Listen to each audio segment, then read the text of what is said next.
ជំរាបសួរប្រិយមិត្តទាំងអស់គ្នាស្វាគមន៍មកកាន់ Channel សម្រាប់រឿងរបស់ Admin Moshita ជួបគ្នាជាមួយ Admin ម្ដងទៀតនៅក្នុងរឿងថ្មីទាំងអស់គ្នានៅក្នុងចំណោមរឿងទាំង4ដែល Admin បានផុសហើយ Admin ក៏សូមជ្រើសរើសយករឿងមួយនេះតែម្ដងទៅព្រោះអីសាច់រឿងរបស់គេហ្នឹងវាភ្ជាប់ពីមួយឈុតទៅមួយឈុតវាល្អមើលជាងរឿងផ្សេងអ្វីដែលសំខាន់ណាតួប្រុសមុខមាត់សង្ហា idol របស់ Admin ហើយសាច់ដុំកង់ហ្នឹងឯងប៉ុន្តែនៅក្នុងរឿងមួយនេះគឺផ្ដោតទៅលើការសងសឹករបស់តួស្រីច្រើនជាងដោយតួស្រីរបស់យើងហ្នឹងត្រូវបានបំផ្លាញដោយអតីតប្តីរបស់នាងគឺប្តីនាងហ្នឹងបានសម្លាប់នាងរួមជាមួយនឹងកូនរបស់នាងដើម្បីបានឡើងទ្រឹងខ្ពស់ប៉ុន្តែព្រមលិខិតក៏មិនទាន់កំណត់ឲ្យនាងនឹងស្លាប់ដោយមិនបានសងសឹកជាមួយនឹងប្តីរបស់នាងនោះទេទៅជីវិតនាងមានការផ្លាស់ប្ដូរ360ដឺក្រេតែម្ដងឥឡូវយើងក៏ចូលដល់សាច់រឿងតែម្ដងទៅដើម្បីចង់ដឹងថាតើជីវិតរបស់តួស្រីនឹងវារបៀបម៉េចដែររឿងរបស់យើងនឹងបានចាប់ផ្ដើមឡើងពីគ្រួសារតួស្រីតែម្ដងណាគឺតួស្រីរបស់យើងមានឈ្មោះថាយាណានចៅចំណែកឯប្តីរបស់គេមានឈ្មោះថាលីនឈឺស៊ូពួកគេទាំងពីរនាក់មើលទៅដូចជាប្តីប្រពន្ធឬមួយក៏គ្រួសារដែលមានសុភមង្គលណាស់ណានចៅគឺគេបានជួយឲ្យប្តីរបស់គេនឹងបានរៀនចប់ក៏ដូចជាបានក្លាយទៅជាសាស្ត្រាចារ្យអ្នកនិពន្ធអីចឹងណាប៉ុន្តែនៅពេលដែលគេជោគជ័យឈឺស៊ូដែលជាប្តីរបស់គេនឹងក៏ព្យាយាមនៅក្នុងការសម្លាប់ណានចៅចោលព្រោះអីគេកំពុងតែត្រូវការឥទ្ធិពលអំណាចគ្រួសារអ្នកមានម្នាក់ទៀតដើម្បីជួយគ្រប់គ្រងគេលីនឈឺស៊ូនេះមិនញើដៃនៅក្នុងការសម្លាប់ប្រពន្ធខ្លួនឯងតែម្ដងណាគឺចាប់ចងកយ៉ាងព្រៃផ្សៃអញ្ចឹងហើយកូនស្រីបងឪពុកគេណាននឹងក៏បានចូលមកជួយម្ដាយរបស់ខ្លួ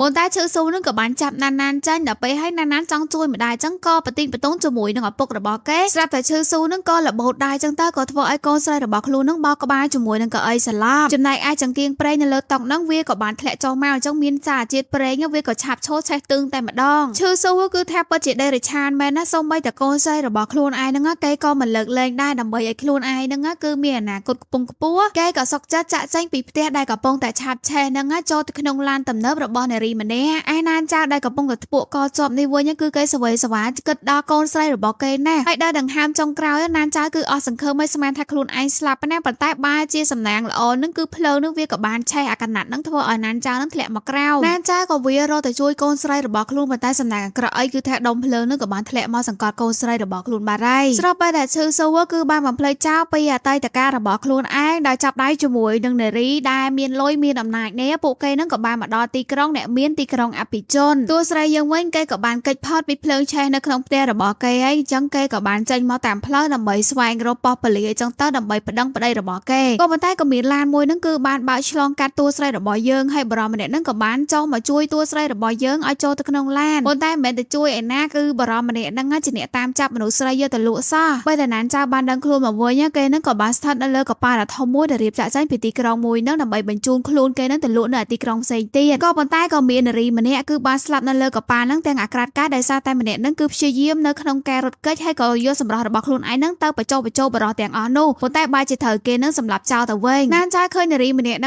ងស្លាប់ដោយអាក្រាតកាយបែបនេះគេក៏អាណិតនឹងយកអាវនឹងយកទៅគ្របឲ្យសាកសពប៉ុន្តែនៅពេលដែលនាងបើកមើលមុខរបស់នារីម្នាក់ហ្នឹងទៅគឺថាមុខដូចជាមួយនឹងណានចៅរបស់យើងអញ្ចឹងចំណែកឯនៅខាងក្រៅកប៉ាល់នេះវិញគឺតួប្រុសរបស់យើងលូជក់ហ្នឹងគេបានដឹកនាំកូនចៅរបស់គេយ៉ាងច្រើនហ្នឹងមកធ្វើការចាត់ការមនុស្សរបស់គ្រួសារយានដែលព្យាយាមនៅក្នុងការចាប់មនុស្សស្រីទាំងអស់ហ្នឹងទៅលក់គ្រួសារយានក៏ជាគ្រួសារដែលមានអំណាចដែរប៉ុន្តែលូជក់គេអត់ខ្វល់ហើយគេក៏បានវាយសម្រុកចូលទៅក្នុងកប៉ាល់នោះហើយក៏ចូលទៅដល់ក្នុងបន្ទប់ដែលពួកគេហ្នឹងបានចាប់មនុស្សស្រីមកក្នុងហ្នឹងក៏មានណានចៅតួស្រីរបស់យើងដែរកូនចៅរបស់លូជក់ហ្នឹងក៏ស្រែកថានោះគឺជាលោកស្រីទី2អញ្ចឹងហើយណានចៅហ្នឹងក៏ដឹងខ្លួនថាម្នាក់ស្រីដែលបានស្លាប់ទៅមុខដូចគេហ្នឹងគឺជាលោកស្រីទី2អញ្ចឹងហើយមានតែបន្លំធ្វើជាម្នាក់ស្រីហ្នឹងទេទៅគេហ្នឹងអាចមានជីវិតដើម្បីសងសឹកជាមួយនឹងប្តីរបស់គេបានណានចៅគេក៏ដើរទៅរកលូជក់ប៉ុន្តែទៅដល់មុខលូជក់ហើយស្រាប់តែស្លាប់តែម្ដងនៅពេលដែលណានចៅបានដឹងខ្លួនមកវិញគេក៏ដឹងខ្លួននៅក្នុងបន្ទប់ដ៏ប៉និតមួយលូជក់ហ្នឹងគេក៏រងចាំនៅនឹងដែរឃើញលូជក់និយាយសួរនាំណានចៅអញ្ចឹងណានចៅហ្នឹងគេក៏គិតថាឬមួយក៏អ្នកទាំងពីរអ្នកហ្នឹងគឺជាគូស្នេហ៍ជាមួយនឹងគ្នា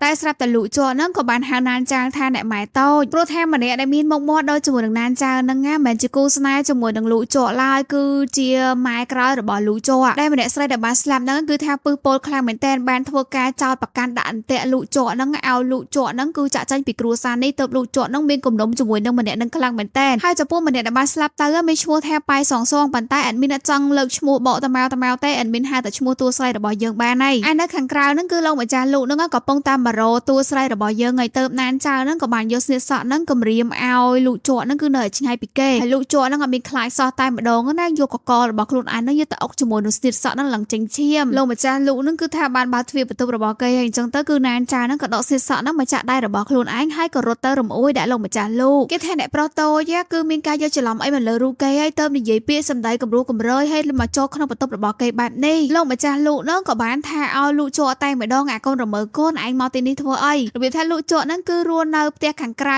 ណាអញ្ចឹងហើយនៅពេលនេះហ្នឹងគេក៏បានមកផ្ទះដោយមានការអនុញ្ញាតជាពិសេសនៅក្នុងថ្ងៃហ្នឹងគឺជាថ្ងៃរៀបការរបស់ប្អូនស្រីគេផងហ្នឹងទៅលក់ជក់ហ្នឹងគេក៏យល់ដែរថាគេមកចូលរួមពិធីមង្គលការរបស់លូវ៉ាន់យីងចង់ដឹងថាកូនកំឡោះហ្នឹងមានមុខមាត់បែបណាអញ្ចឹងថ្ងៃហ្នឹងគឺនៅក្នុងផ្ទះគ្រួសារលក់ហ្នឹងមានរៀបចំពិធីមង្គលការហើយអត់មានចង់បញ្ជាក់ថាគឺលោកស្រីលក់លោកស្រីធំនេះមិនមែនជាម្ដាយបង្កើតរបស់លក់ជក់ឡើយម្ដាយរបស់លក់ជក់ហ្នឹងគឺបានស្លាប់ហើយចំណែកឯលោកស្រីលក់នេះគាត់ក៏មានកូនស្រីម្នាក់ហ្នឹងដែលត្រូវរៀបការនៅក្នុងថ្ងៃហ្នឹងគឺលក់វ៉ាន់យីងហើយរឿងរ៉ាវរបស់ណានចៅជាមួយនឹងលក់ជក់ហ្នឹងគឺបញ្ចប់ត្រឹមហ្នឹងដោយសារតែណានចៅហ្នឹងគេមិនចង់ដេញដោលវែងឆ្ងាយប៉ុន្តែណានចៅបានគិតថាលក់ជក់ហ្នឹងគឺជាឧបសគ្គសម្រាប់គេហើយដោយសារតែលក់ជក់ហ្នឹងមានគំនុំជាមួយនឹងសងម្នាក់ស្រីដែលបានស្លាប់ទៅណានចៅរៀបចំខ្លួនរួចរាល់ហើយគេក៏គិតថាយកឱកាសមួយនេះដើម្បីរត់ចេញពីផ្ទះរបស់គ្រួសារលោកតែពេលដែលណានចៅចេញដល់ខាងក្រៅលបងទ្វារផ្ទះហើយក៏បានកាត់សង្វាក់ដោយមានការដុតផាទទួលកូនកំឡោះនៅពេលដែលផ្សែងផាហ្នឹងគឺថាវាបក់ផាត់ទៅមុខកូនកំឡោះហ្នឹងក៏បានបង្ហាញមកដែលកូនកំឡោះម្នាក់ហ្នឹងគឺជាប្តីចៅម៉ាស៊ីរបស់គេសោះអញ្ចឹងហើយណានចៅហ្នឹងមិនបាច់រត់គេចទៅណានោះទេព្រោះអីឃាតករដែលបានសម្លាប់កូនស្រីរបស់គេនៅក្នុងគ្រួសារលោកនឹងស្រាប់ហើយឈឺស៊ូជាមួយនឹងវ៉ាន់យីងដែលត្រូវជាអ្នកនាងតូចនៅក្នុងគ្រួសារលោកហ្នឹងគេក៏ធ្វើការសែនដូនតាអីជាមួយនឹងគ្នាអញ្ចឹងពួកគេហ្នឹងក៏បានលើកទឹកតែឲ្យឪពុកម្ដាយរបស់គេរួចហើយលោកម្ចាស់លោកហ្នឹងក៏ប្រាប់ឲ្យអ្នកទាំងពីរនាក់ហ្នឹងគឺលើកទឹកតែឲ្យអ្នកម៉ែតូចដែរទៅហើយស្រាប់តែតួស្រីរបស់យើងហ្នឹងក៏បង្ហាញខ្លួនមកដែលធ្វើឲ្យឈឺស៊ូហ្នឹងគឺថាមើលឡើងភ្លឹកភ្លាំងដូចជាបានឃើញខ្មោចដែលបានងើបបលងគេចឹងណាលោកម្ចាស់លោកក៏ឲ្យឈឺស៊ូហ្នឹងគឺថាលុតជង្គង់ដើម្បីគោរពអ្នកម៉ែតូចរបស់ខ្លួនឯងពេលហ្នឹងទៅណានចៅហ្នឹងគេក៏ហៅលីនឈឺស៊ូធ្វើឲ្យឈឺស៊ូហ្នឹងបាននឹកឃើញដល់សម្ដីប្រពន្ធរបស់ខ្លួនឯងដែរហ្នឹងគឺថាលុតជង្គង់តែឯងតែម្ដងឯវ៉ាន់យីងហ្នឹងគេក៏ត្រូវឪពុករបស់គេហ្នឹងបខំឲ្យលុតជង្គង់ដើម្បីលើកទឹកតែឲ្យម៉ែតូចរបស់ខ្លួនឯងដែរណានចៅហ្នឹងគេបានយកទឹកតែឲ្យគេក៏ត្រូវនិយាយពាក្យជូនពរអីអញ្ចឹងណាប៉ុន្តែឃ្លានៃពាក្យជូនពរហ្នឹងគឺនិយាយដូចជាមួយនឹងអ្វីដែលឈឺស៊ូធ្លាប់និយាយជាមួយនឹងគេកាលពីមុនតែបើតាមចិត្តអដមីនវិញគឺថាតួស្រីមិនគួរណាបញ្ចេញអត្តសញ្ញាណរបស់ខ្លួនឯងភ្លាមៗអញ្ចឹងគួរតែបន្លំខ្លួនឲ្យបានយូរបន្តិចអត់ទេណានចៅអត់បានលើកទឹកតែពីដៃរបស់ឈឺស៊ូនឹងយកមកផឹកទេគេក៏ធ្វើជាធ្លាក់កពប់ទៅលើសម្លៀកបំពាក់របស់ឈឺស៊ូណានចៅដែលកំពុងតែដើរតួជំនួសឲ្យសងសននេះគឺថាគ្មានហានិភ័យចំពោះរឿងបន្តិចបន្តួចអញ្ចឹងទេព្រោះអីគឺសងសននឹងទទួលបានក្តីស្រឡាញ់ពីលោកម្ចាស់លោកនឹងខ្លាំងណាស់អញ្ចឹងហើយរឿងប៉ុណ្ណឹងគឺលោកម្ចាស់លោកនឹងគាត់មិនដេញដោលនោះទេព្រោះវាមិនមែនជាចេតនារបស់ណានចៅឈឺស៊ូគេក៏មិនទាន់អាចធ្វើឲ្យបានអញ្ចឹងហើយគេមានតែទៅធ្វើការផ្លាស់ប្ដូរសម្លៀកបំពាក់ថ្មីសិនលុះពេលដែលឈឺស៊ូបានផ្លាស់ប្ដូរសម្លៀកបំពាក់ហើយគេដើរតាមផ្លូវហ្នឹងគឺណានចៅហ្នឹងក៏បានដើរកាន់កបិតពីក្រោយខ្នងរបស់គេណានចៅនេះចង់សម្លាប់ភ្លាមហ្មងនេះហើយឈឺស៊ូហ្នឹងក៏ដឹងថាមានមនុស្សដើរតាមក្រោយគេដែរទៅគេហ្នឹងក៏ងាកទៅប៉ុន្តែគឺណានចៅអត់មានកបិតនៅក្នុងដៃដោយតែការសម័យរបស់ឈឺស៊ូឡើយក៏ប៉ុន្តែនៅក្នុងអាវរបស់ឈឺស៊ូមានលក្ខភ្លើងបើសិនជាណានចៅហ៊ានទៅចាក់គេមែនគឺដឹងមកក្រកកភ្លើងរបស់គេវិញឈឺស៊ូគេក៏បានសួរទៅការណានចៅថាតាមរយៈសហេតុអីក៏ខ្មោចដែលងាប់បានខ្លាចទៅជាលោកស្រីទី2នៅក្នុងគ្រួសារលោកអញ្ចឹងណានចៅក៏ឆ្លើយតបជាមួយនឹងឈឺស៊ូថាលោកគួរតែលាក់ការសម្ងាត់មួយនេះឲ្យបានយូរបន្តិចទៅរួចហើយក៏ចង់ដើរចេញក៏ប៉ុន្តែគឺឈឺស៊ូនឹងក៏បានរំលឹកដល់កូនស្រីរបស់ពួកគេដែលមានឈ្មោះថាណានគេនិយាយបែបបញ្ឆិតបញ្ឈៀងថាណានមួយនេះគឺជាឈ្មោះតួអង្គនៅក្នុងសភៅប្រឡំលោករបស់គេពេលដែលសភៅសាច់រឿងមួយនេះគឺចេញបោះពុំជាផ្លូវការគេនឹងយកមកក្បែរឲ្យលោកស្រីទី2ដែរគេពិតជាអាណិតតួអង្គប្រុសនៅក្នុងសាច់រឿងនឹងខ្លាំងមែនទែនប្រពន្ធរបស់ខ្លួននឹងបានផិតក្បត់ជាមួយនឹងខ្លួនហើយក៏ធ្វើការសម្លាប់កូនស្រីដែលធ្វើការដុតផ្ទះរបស់ខ្លួនឯងហើយកូនស្រីម្នាក់នឹងក៏បានស្រែកហៅម៉ែរបស់ខ្លួនឯងថាអ្នកម៉ែពេលសម្ដីរបស់ឈឺស៊ូគឺថានិយាយរបៀបថារំលឹកអតីតកាលរបស់ណានចៅចឹងណាក៏ធ្វើឲ្យណានចៅនឹងទ្រាំមកបានតែក៏ភ្លឺឈឺស៊ូពីម្ដាយហើយម្ដាយទៀតព្រោះតែឈឺស៊ូនឹងតមកស្ដីបន្ទោសថាឲ្យបានទេទៅឈឺស៊ូក៏ប៊ីនឹងដកកំភ្លើងចេញមកប៉ុន្តែគេបែរជាងើយមើលទៅឃើញលូកជក់នឹងកំពុងឲ្យឈោមើលពួកគេហើយណានចៅនឹងគេក៏ដឹងដែរចឹងហើយគេក៏ធ្វើជាស្ដីបន្ទោសឲ្យឈឺស៊ូនឹងមកបង្កើតសាច់រឿងផ្ដេសផ្ដាសដើម្បីចង់មកនៅក្បែរខ្លួនគេមិនគ្រប់គេដែលជាម៉ែទី2សោះឈឺស៊ូក៏មិនអាចបង្ករឿងអីវែងឆ្ងាយទៀតទៅគេនឹងក៏សុំទោសទៅកាន់ណានចៅហើយក៏ចាក់ចែងទៅប៉ុន្តែណានចៅនឹងក៏មិនទាន់រួចខ្លួនដោយសារតែលូកជក់នឹងគឺចាប់បានថាណានចៅនឹងមានកំបិតនៅក្នុងដៃអូចឹងនេះគឺណានចៅពិតជាកាន់កំបិតមែនលូកជក់នឹងក៏ផ្ដាំណានចៅក៏មកធ្វើអីផ្ដេសផ្ដាសព្រោះអីជីវិតរបស់ណានចៅនឹងគឺស្ថិតនៅក្នុងដៃរបស់គេមានតែគេប៉ុណ្ណោះដែលអាចសម្លាប់ណានចៅបានណានចៅមិនដឹងពីអតីតកាលរបស់គេនឹងជាមួយនឹងលូកជក់បែបណានោះទេទៅគេនឹងក៏ថាឥឡូវគេចំពេអីចាំគេសងអញ្ចឹងលូកជក់នឹងគេក៏លាត់ដៃរបស់គេថាឥឡូវចាប់ផ្ដើមពីនឹងទៅគឺដៃរបស់លូកជក់នឹងឲ្យសិតតែស្នាមទៅណានចៅនឹងក៏អត់មានស្ទាក់ស្ទើរគេក៏បានដកកំបិតមកអាដៃរបស់គេទៅលូកជក់ក៏គិតថាគឺណានចៅធ្វើបែបហ្នឹងគឺដើម្បីទាមទារចំណាប់អារម្មណ៍ចង់ឲ្យគេអាណិតទៅលើខ្លួនប៉ុណ្ណោះហើយអ្នកទាំងពីរនាក់ហ្នឹងក៏មិនបាននិយាយគ្នាយូរទៀតដោយសារតែកូនចៅរបស់លូកជក់ហ្នឹងក៏បានមកទឿនលូកជក់ដើម្បីត្រឡប់ទៅផ្ទះរបស់ខ្លួនវិញលុះដល់ពេលយប់ឡើងណានចៅនៅក្នុងបន្ទប់ហ្នឹងគេក៏បានលឺសំឡេងចេញពីខាងក្រៅបន្ទប់មកទៅគេហ្នឹងក៏ចេញមកក្រៅមើលទៅឃើញថាអ្នកបម្រើផ្ទាល់ខ្លួនរបស់គេហុងទៅហ្នឹងកំពុងតែត្រូវមេកាលីហ្នឹងធ្វើប បាបដោយសារតែហុងតើគឺបានធ្វើឲ្យកពប់សុបទៅជាកាមរបស់ណានចៅមេកាលីធ្វើបាបហុងតើបែបនេះក៏ដោយសារតែការពីមុនលោកស្រីទី2កាលពីមុនហ្នឹងគឺចូលចិត្តឲ្យមេកាលីនឹងធ្វើបាបអ្នកបម្រើណាដែលធ្វើខុសជាមួយនឹងវិន័យប៉ុន្តែលោកស្រីទី2ពេលនេះគឺមិនជាស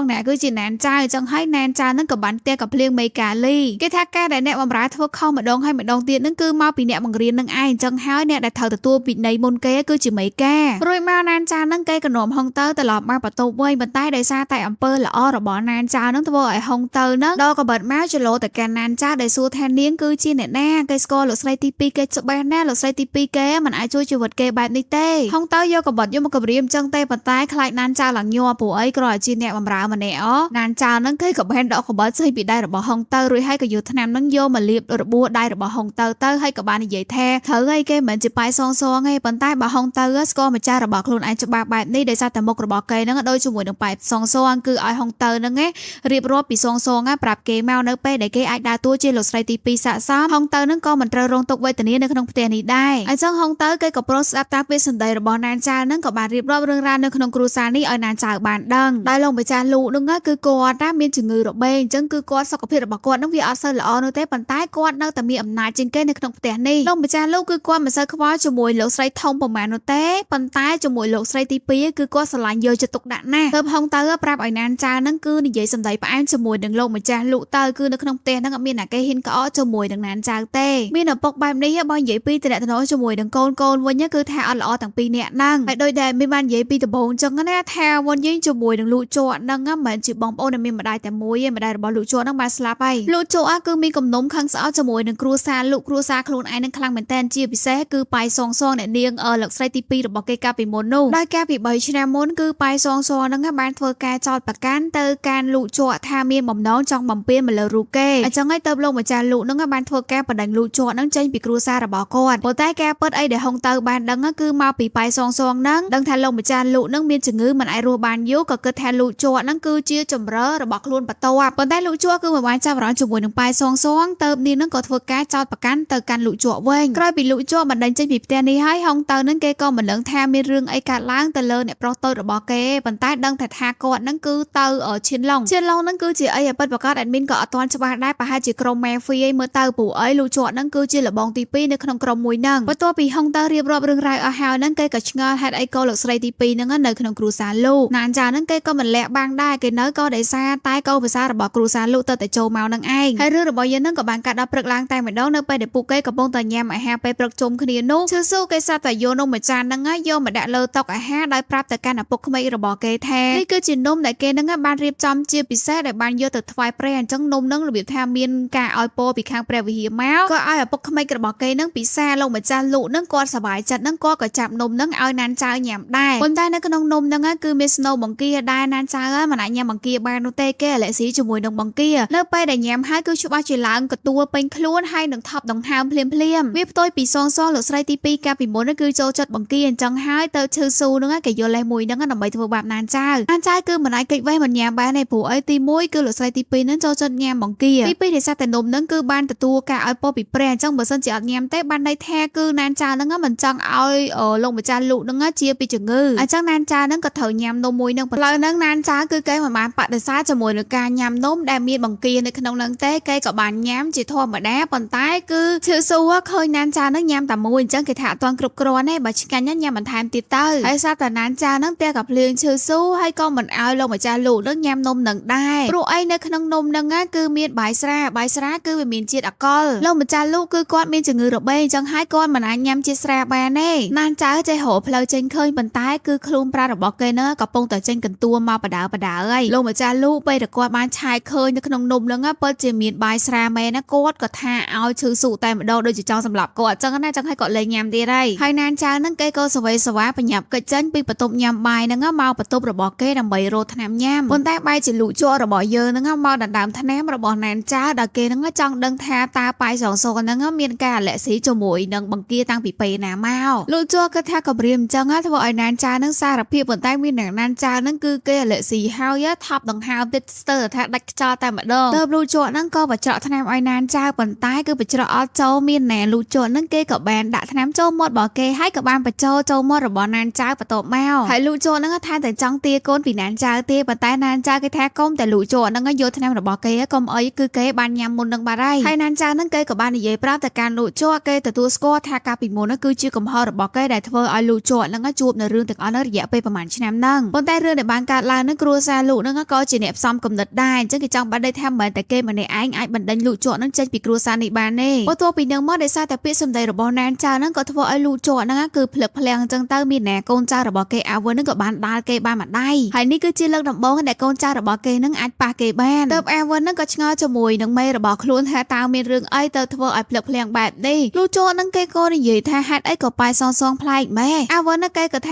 ាប៉ាយសងសងនៅតែជាប៉ាយសងសងហ្នឹងលុះត្រាតែមិនមែនជានាងពាក្យសម្ដីរបស់អាវុនប៉ុណ្ណេះប្រហែលជាធ្វើឲ្យលូជក់ហ្នឹងមានការសង្ស័យទៅលើអត្តសញ្ញាណរបស់ណានចៅហើយឯណានចៅវិញគេក៏ដើរមកទីធ្លាខាងក្រៅហ្នឹងក៏ឃើញក្មេងស្រីម្នាក់ប្រហែលដូចជាកូនស្រីរបស់គេអញ្ចឹងកំពុងតែឈរយំហើយដែលឃើញឈឺសុហ្នឹងលើកដំបូងដូចជាចង់វាយក្មេងស្រីម្នាក់ហ្នឹងគឺណានចៅហ្នឹងក៏ចូលទៅជួយភ្លាមជាក់ស្ដែងទៅក្មេងស្រីម្នាក់ហ្នឹងគឺជាក្មួយស្រីរបស់មេកាលីហើយនាងក៏មិនបានយំដែរតែវាគ្រាន់តែជាការសម្ដែងរបស់ឈឺសុដើម្បីតាក់ចិត្តរបស់ណានចៅហើយគេថែមទាំងនិយាយឌឺទៅកាន់ណានចៅទៀតថាក្មេងស្រីម្នាក់ហ្នឹងគឺសងសម្ដែងជាមួយនឹងគេប៉ុណ្ណោះហើយក្មេងស្រីហ្នឹងក៏ដើរតួជាកូនស្រីរបស់គេណានអប៉នេះគឺថាថោករលេចដាក់គ្មានតែម្ដងណាសម្រាប់កូនស្រីរបស់ខ្លួនឯងហើយឆ្លៀតយកមកឌឺណានចៅទៀតទៅណានចៅទ្រាំបានហ្នឹងក៏យកតបហ្នឹងវាយគេតែម្ដងឈឺសុហ្នឹងក៏គម្រាមណានចៅឲ្យឈប់វាយគេទៅពួកគេគឺជាអ្នកនិពន្ធដ៏ល្បីឈ្មោះប្រយ័ត្នចុះលើកាសែតណាសូម្បីតែលោកម្ចាស់លោកហ្នឹងក៏មិនអាចជួយបានដែរណានចៅហ្នឹងគេក៏ភើយតែម្ដងអ្នកនិពន្ធដ៏ល្បីស្អីគេអ្នកនិពន្ធដែលចម្លងអត្ថបទពីគេហ្នឹងបានល្បីដោយសារតែចូលគ្រួសារលោកប៉ុណ្ណោះកាលពីមុនហ្នឹងគ្រាន់តែជាឆ្កែអប្រយោជន៍ទេណានចៅនិយាយហើយក៏បន្តវាយឈឺសុទៀតដែរឈឺសុគេក៏បានឃើញមេកាលីដើរកាត់នឹងទៀតអញ្ចឹងហើយគេក៏ស្រែកឲ្យមេកាលីហ្នឹងតែហៅលោកម្ចាស់លោកមកឈឺសុគេគិតថាលោកម្ចាស់លោកមកគឺគេនៅសំដែងទម្លាក់កំហុសទៅកាន់ណានចៅប៉ុន្តែស្គាល់ណានចៅស្ទើរពេកហើយណានចៅឥឡូវមិនណានចៅពីមុនទេណាគេក៏ចេះសំដែងដែរអញ្ចឹងណានចៅគ្រាន់តែលើសំឡេងលោកម្ចាស់លោកបែរមកដល់ហើយគេក៏បានទម្លាក់ខ្លួននឹងចូលទៅក្នុងស្រះទឹកតែម្ដងណានចៅហ្នឹងគេក៏សំដែងម្ញាក់ម្ញក់ប្រាប់លោកម្ចាស់លោកថាគឺ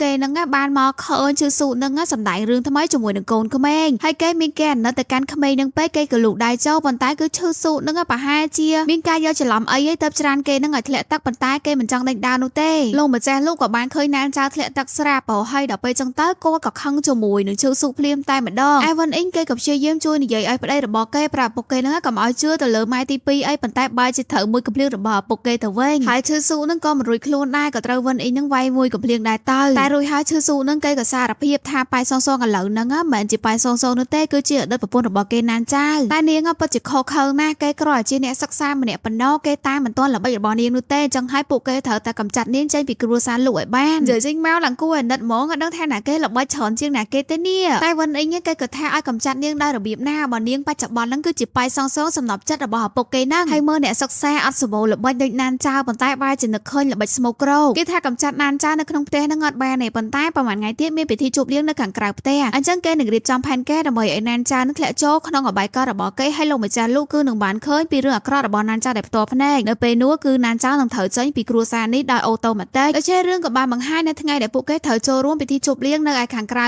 គឺណានចៅមកជាមួយនឹងលោកម្ចាស់លោកអីចឹងទៅប៉ុន្តែអ្នកបម្រើនឹងក៏បានធ្វើជាកពុបស្រែនៅលើសម្លៀកបំពាក់របស់ណានចៅក៏ធ្វើឲ្យណានចៅនឹងត្រូវទៅផ្លាស់ប្ដូរសម្លៀកបំពាក់សិនដូច្នេះហើយពេលដែលមានមនុស្សនៅក្បែរខ្លួនរបស់ណានចៅនឹងណានចៅក៏ត្រូវបរិបពីរនាក់នឹងចាប់ខ្លួនគេចូលទៅក្នុងបន្ទប់មួយហើយក៏បានធ្វើការបញ្ច្រត់ថ្នាំទៅកាន់ណានចៅបន្ទាប់មកក៏បានបញ្ជូនបរិបម្នាក់ទៀតដើម្បីមកបំផ្លាញណានចៅចឹងទៅដើម្បីឲ្យលោកម្ចាស់លោកនឹងគឺមកតន់សកម្មភាពរបស់ពួកគេប៉ុន្តែណានចៅគឺមិនទាន់មកវិញខ្លាំងទៅគេនឹងក៏បានធាក់ចំបន្លោជើងរបស់បរិបម្នាក់នឹងរួចហើយក៏ប្រើល្បិចឲ្យបរិបពីរនាក់ទៀតនឹងចូលមកមើលហើយណានចៅនឹងគេក៏បានរត់ចេញទៅក្រៅណានចៅក៏រត់ជួជាមួយនឹងលូជោអញ្ចឹងហើយលូជោនឹងក៏អូសណានចៅនឹងចូលទៅក្នុងបន្ទប់មួយផ្សេងទៀតណានចៅបានសុំវល់លូជោនឹងឲ្យជួយគេប៉ុន្តែណានចៅនឹងបានធ្វើការដោះខ្សែក្រវ៉ាត់របស់លូជោនឹងគេក៏នៅស្ងៀមឲ្យណានចៅនឹងធ្វើតែអំពើចិត្តព្រោះដឹងថាលូជោនឹងច្បាស់ជាចង់រឿងហ្នឹងហើយប៉ុន្តែគិតខុសហើយនេះគឺណានចៅនឹងគេដោះខ្សែក្រវ៉ាត់នឹងយកមកចងដៃរបស់គេប៉ុណ្ណោះហើយក៏បណ្ដេញឲ្យលូជោនឹងចេញទៅខាងក្រៅទៅព្រោះអីគេបានធ្លាក់ចូលក្នុងអន្ទះរបស់ជឺស៊ូដែលជឺស៊ូនឹងគឺបានដាក់ថ្នាំគេអញ្ចឹងហើយគេមិនចង់ទាញឲ្យលូជោនឹងចូលមកក្នុងរឿងរបស់គេឡើយប៉ុន្តែលូជោមើលទៅណានចៅដូចជាគួរអាណិតនឹងទៅគេនឹងក៏យកអាវក្រៅរបស់គេនឹងដណ្ដប់ឲ្យណានចៅសេតណានចៅនឹងក៏បានកេងលក់លើដើមទ្រូងរបស់លូជោតែម្ដងទៅឯនៅខាងក្រៅបន្ទប់វិញអាវុនគេក៏បានអូសដៃហុងទៅនឹងជួយមកយាមមុខបន្ទប់ជំនួសគេដោយសារតែម្ចាស់ពួកគេនឹងគឺនៅក្នុងបន្ទប់សម្រា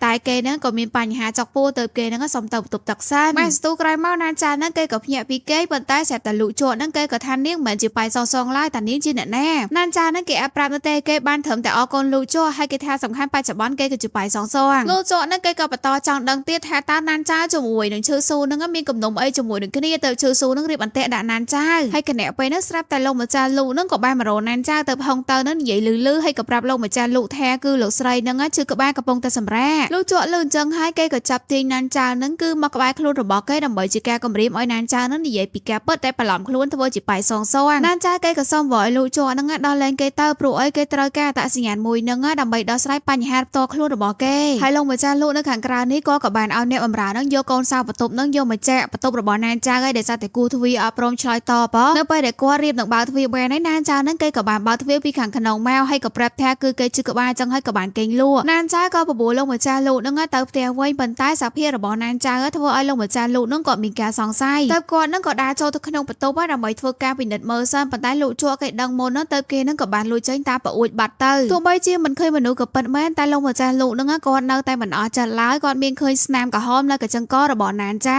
ហើយនៅលើតុហ្នឹងក៏មានកែវស្រាដល់តែ2ទៀតទៅគាត់ហ្នឹងក៏សួរថាតើនាងមានសហាយស្មន់ជាមួយនឹងអ្នកណាអញ្ចឹងតែមានស្នាមនៅលើកញ្ចឹងករបស់ណានចៅទៅលោកម្ចាស់លោកហ្នឹងឲ្យណានចៅហ្នឹងដោះសម្លៀកបំពាក់មកនៅលើខ្លួនហ្នឹងច្បាស់ជាមានទៀតណានចៅក៏ធ្វើជាដោះអារបស់គេបន្តិចទៅលោកម្ចាស់លោកហ្នឹងបានឃើញស្នាមនៅលើខ្លួនរបស់ណានចៅតែវាហ្នឹងគឺជាស្នាមត្រូវរំពាត់ប៉ុណ្ណោះព្រោះមុនហ្នឹងណានចៅហ្នឹងគេសុំឲ្យលោកជក់ហ្នឹងជួយគេគឺយកខ្សែក្រវ៉ាត់ហ្នឹងមកវាយលើខ្លួនគេទៅមានស្នាមបែបនេះហើយណានចៅហ្នឹងគេក៏ធ្វើជាទូពិតលោកម្ចាស់លោកតែម្ដងទៅថាមានមនុស្សនៅក្នុងគ្រួសារលោកហ្នឹងចង់ធ្វើបាបគេលោកម្ចាស់លោកគាត់ស្រឡាញ់ប្រពន្ធទី2របស់គាត់សឹងអីនឹងបាននាងទូពិតបែបនេះហើយស្មានថារួចខ្លួនមែនទៅលោកម្ចាស់លោកហ្នឹងគាត់ក៏បានបញ្ជាមនុស្សឲ្យចាប់អ្នកបម្រើដែលណានចៅហ្នឹងគឺបានដាក់មកជើងចំប្រឡោះជើងរបស់ម្នាក់ហ្នឹងមកសួរនាំចង់ដឹងថានរណាគេគឺជាមេខ្លោងដែលបញ្ជាឲ្យធ្វើរឿងមួយហ្នឹងប៉ុន្តែអ្នកបម្រើម្នាក់ហ្នឹងទោះបីជាសួរនាំយ៉ាងម៉េចក៏ដោយហ្នឹងគឺគេមិនព្រមសារភាពទេអញ្ចឹងលោកម្ចាស់លោកហ្នឹងក៏ប្រើឲ្យចាប់ចងម្នាក់ហ្នឹងហើយក៏បោះចូលទឹកទន្លេទៅប៉ុន្តែសាតាណានចៅហ្នឹងក៏ប្រាប់ថាជប់សិនលោកម្ចាស់តែទុកឲ្យគេហ្នឹងគឺជាអ្នកដោះស្រាយជាមួយនឹងម្នាក់ហ្នឹងដែលផ្ទាល់វិញហើយលោកម្ចាស់លោកហ្នឹងគាត់ដឹងថាណានចៅហ្នឹងប្រហែលជាចង់បញ្ចេញកំហឹងដាក់អ្នកបម្រើហ្នឹងឲ្យទៅគាត់ហ្នឹងក៏អនុញ្ញាតណានចៅហ្នឹងគេក៏ធ្វើការសួរនាំចម្លើយទៅកានបរិមម្នាក់ហ្នឹងគឺដោយសារតែចង់ឲ្យបរិមម្នាក់ហ្នឹងនិយាយសារភាពពីមេខ្លោងដែលបញ្ជាឲ្យពិតប្រាកដតែម្នាក់ហ្នឹងគឺមិនអាចនិយាយបានទេទោះបីជាស្លាប់ក៏ដោយអញ្ចឹងហើយគឺណានចៅហ្នឹងមិនឲ្យម្នាក់ហ្នឹងស្លាប់ដោយស្រួលនោះទេគេក៏បានចាប់បញ្ច្រកថ្នាំមួយយ៉ាងដែលមុននឹងស្លាប់ហ្នឹងគឺវេទនាខ្លាំងមែនតើដោយគ្រាន់តែថ្នាំហ្នឹងជ្រាបចូលទៅក្នុងខ្លួនភ្លាមគឺបរិមម្នាក់ហ្នឹងក៏ចាប់ផ្ដើមកាច់កកាច់ដៃខ្លួនឯងរបៀបថាដូចជាសាយទាអញ្ចឹងកាច់រហូតដល់ស្លាប់ការស្លាប់ដោយវេទនាបែបនេះណានចៅហ្នឹងគឺគេចង់ដាស់តឿនទៅកាន់ឈឺស៊ូដោយសារតែឈឺស៊ូនោះក៏កំពុងតែឈរមើលណានចៅដែរឈឺស៊ូហ្នឹងក៏ចុចម្រាមដៃរបស់ខ្លួនឯងហ្នឹងឡើងចេញឈាមទៅត្រូវមួយកំភ្លៀងរបស់វ៉ុនយីងព្រោះអីគេត្រូវការឲ្យដៃរបស់ឈឺស៊ូហ្នឹងទុកសរសេរអត្ថបទប៉ុណ្ណោះមិនឲ្យដៃហ្នឹងទៅរងទុកអញ្ចឹងទេហើយទោះបីជាឈឺស៊ូហ្នឹងមិនអាចចាត់ការម្នាក់ស្រីហ្នឹងបានក៏ដោយទុកឲ្យគេហ្នឹងជាអ្នកចាត់ការម្នាក់ហ្នឹងដោយផ្ទាល់គេមិនឲ្យមនុស្សស្រីដែលស្លាប់ហើយហ្នឹងមកបំផ្លាញជីវិតរបស់ពួកគេឡើយតែពួកគេទាំងពីរនាក់ហ្នឹងគឺនឹងរួមដៃគ្នាកំចាត់ណានចៅព្រោះអីនៅថ្ងៃស្អែកហ្នឹងគឺជាការសម្ពោធសាច់រឿងរបស់ឈឺស៊ូគេមានរៀបចំជាការសម្ដែងហ៊ីតទៅជាមួយនឹងសាច់រឿងដែលឈឺស៊ូសរសេរអីចឹង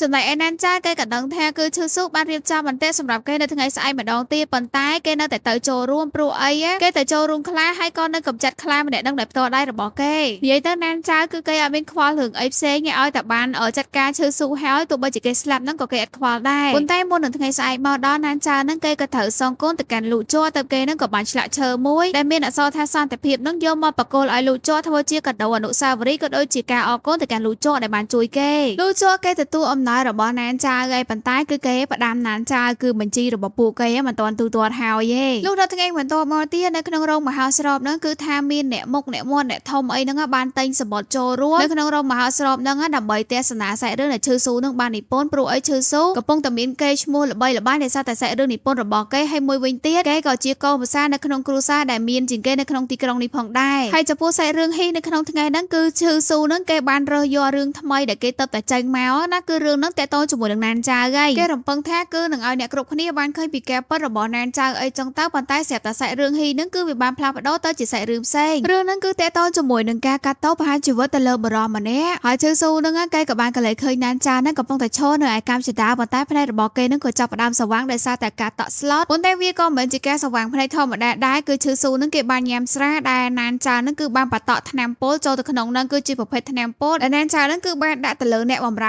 ឈឺស៊ូដឹងអញ្ចឹងហើយគេក៏បញ្ញាប់ដេញតាមណានចៅហ្នឹងឡើងមកដល់បន្ទប់ខាងលើដើម្បីស្វែងរកថ្នាំប្រសាបប៉ុន្តែណានចៅហ្នឹងគេមិននឹងឲ្យថ្នាំប្រសាបបើឈឺស៊ូហ្នឹងគឺសម្រាប់កូនគេអញ្ចឹងគេត្រូវតែសម្រាប់ឈឺស៊ូវិញឈឺស៊ូគេក៏នឹកឃើញដល់សភាពដែលអ្នកបម្រើប្រុសនោះមុននឹងស្លាប់វារបៀបណាអញ្ចឹងហើយគេមិនចង់ស្លាប់ទេ គេក៏បានអង្វរកណានចាតម្លាក់កំហុសថានឹងមកពីប្រពន្ធរបស់គេជាអ្នកបញ្ជាប៉ុណ្ណោះគេក៏សុំការលើកលែងទោសពីណានចាតែណានចានឹងគេក៏ថាគេមិនត្រូវការសុំទោសណានកូនស្រីរបស់គេវិញអញ្ចឹងឈឺស៊ូនឹងគេក៏អុកក្បាលសុំទោសទៅកាន់កូនស្រីរបស់គេប្រមាណលើកប្រមាណសារណានចានឹងក៏បញ្ឈប់ថាបានហើយរួចហើយគេក៏បកគោថ្នាំប្រសាបនឹងឲ្យឈឺស៊ូប៉ុន្តែគឺជាដុតថ្នាំតទេសព្រោះអីថ្នាំពុលនឹងគឺវាអត់មានថ្នាំប្រសាបទេទៅធ្វើឲ្យឈឺស៊ូនឹងខឹងហក់ទៅចង្វាយកូនណានច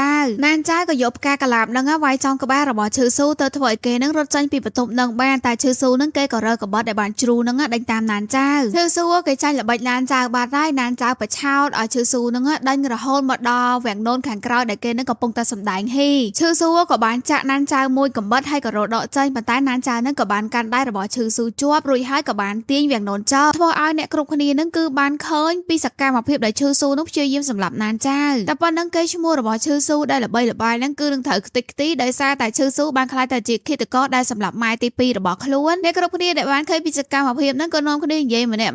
ម៉ាថាឈឺស៊ូនឹងគឺជាឃាតករអីចឹងទៅធ្វើឲ្យឈឺស៊ូនឹងគេវល់អស់ហើយទៅគេនឹងក៏រត់ថែមកកបត់ទៀតទៅកាន់ណាន់ចោក៏ប៉ុន្តែលូកជក់នឹងក៏បានបាញ់មួយគ្រាប់ចំឈឺស៊ូពីចម្ងាយទៅអញ្ចឹងនេះក៏សំណាងល្អរបស់ណានចៅដែរដែលបានលូកជក់នឹងជួយកុំអីគឺថាត្រូវឈឺស៊ូនឹងចាក់មកកបត់បន្ថែមទៀតច្បាស់ជាស្លាប់ហើយឈឺស៊ូម្នាក់នឹងមកគ្រាប់នឹងក៏មិនបានរស់ដែរព្រោះអីត្រូវបេះដូងហើយអត់មានអីទៀតទេហើយគេពិតនោះអ្នកបម្រើប្រណានចៅបានបញ្ច្រកថ្នាំថាធ្វើឲ្យស្លាប់នឹងវេទនីអីហ្នឹងម្នាក់នឹងគឺបានត្រូវថ្នាំពោស្លាប់ទេណានចៅបញ្ជូនឲ្យម្នាក់នឹងទៅរស់នៅឯទីក្រុងផ្សេងចំណែកថ្នាំពោហ្នឹងវាគ្រាន់តែជាការសម្ដែងរបស់ណានចៅប៉ុណ្ណោះព្រោះដឹងថាឈឺស៊ូហ្នឹងគេមិនខ្លាចច្បាប់ទម្លាប់ឬមួយត្រូវដាក់តោអីមនុស្សអាក្រក់គេខ្លាចទាំងអស់ខ្លាចតែការស្លាប់មួយទេអញ្ចឹងហើយទៅណានចៅហ្នឹងគេរៀបចំការសម្ដែងតទៅជាមួយនឹងរឿងថ្នាំពោហ្នឹងដែលមុននឹងស្លាប់ហ្នឹងគឺវាជួបនៅការវេទនីអីចឹងទៅជាការបញ្ឆោតឲ្យឈឺស៊ូហ្នឹងធ្លាក់ចូលក្នុងអន្ទាក់របស់គេប៉ុណ្ណោះឥឡូវនេះមកការមន្ទីរពេទ្យវិញគឺលូជោហ្នឹងគេមកមើលណានចៅដែលប្រាប់ថាណានចៅគឺមិនតេតោជាមួយនឹងការស្លាប់របស់ឈឺស៊ូនោះទេដោយសារតែឈឺស៊ូហ្នឹងបានព្យាយាមសម្លាប់ណានចៅប៉ុន្តែគេមើលដឹងថាការប្រយុទ្ធមិញផែនការរបស់ណានចៅហ្នឹងគឺចង់ស្លាប់ទៅជាមួយនឹងឈឺស៊ូ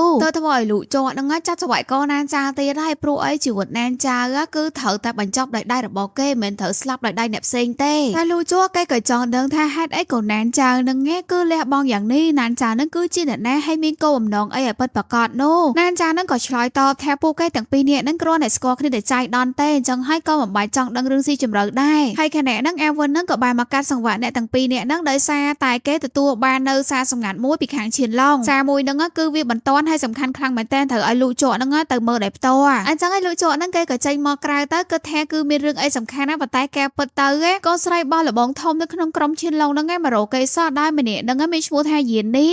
គឺពេញចិត្តជាមួយនឹងលូកជក់ណាទៅគេហ្នឹងមកទទួលលូកជក់ប៉ុន្តែលូកជក់ហ្នឹងគឺមិនចូលចិត្តជាមួយនឹងចរិតដែលយានីហ្នឹងកំពុងតែធ្វើទេរបៀបថាបោកកូនចៅរបស់គេឲ្យប្រាប់ថាមានរឿងបន្ទាន់អីចឹងណាគេក៏គិតថាគឺជារឿងបន្ទាន់មែនយានីត្រូវលូកជក់ថាឲ្យចឹងទៅគេក៏នៅស្ងៀមប៉ុន្តែគេក៏បបួលលូកជក់ហ្នឹងជីឡានទៅជាមួយនឹងគេដោយសារថ្ងៃហ្នឹងគឺជាថ្ងៃកំណើតរបស់ឪពុកគេចឹងហើយចង់ឲ្យលូកជក់ហ្នឹងទៅអបអរជាមួយនឹងគ្នាមើលទៅមុខរបស់លូកជក់ហ្នឹងដឹងតែមិនចង់ជីឡានជាមួយនឹងគ្នាទៅយានីហ្នឹងគេឲ្យសញ្ញាទៅឲ្យអាវិនហ្នឹងជួយគេបន្តិចមកចឹងហើយអាវិនហ្នឹងគេក៏និយាយថាត្រូវឲ្យលោកប្រុសជីឡានជាមួយនឹងអ្នកនាងទៅគឺកង់ឡានរបស់ពួកគេបានបែកបាត់ហើយមានអីលូកជក់គេក៏ព្រមជីឡានជាមួយនឹងយានីក៏ប៉ុន្តែគេធ្វើបាបអាវិនណាឲ្យអាវិនហ្នឹងគឺរត់តាមឡានគេពីក្រោយរហូតទៅដល់ផ្ទះក្រុមឈិនឡុងចង់ជួយគេគឺថាត្រូវតែរងទុកអញ្ចឹងឯងហើយពេលដែលមកដល់ផ្ទះហើយយានីហ្នឹងគេក៏បបួលលូកជក់ហ្នឹងតែញ៉ាំអីនៅខាងក្រៅជាមួយនឹងគ្នាតែលូកជក់បដិសេធថារវល់ច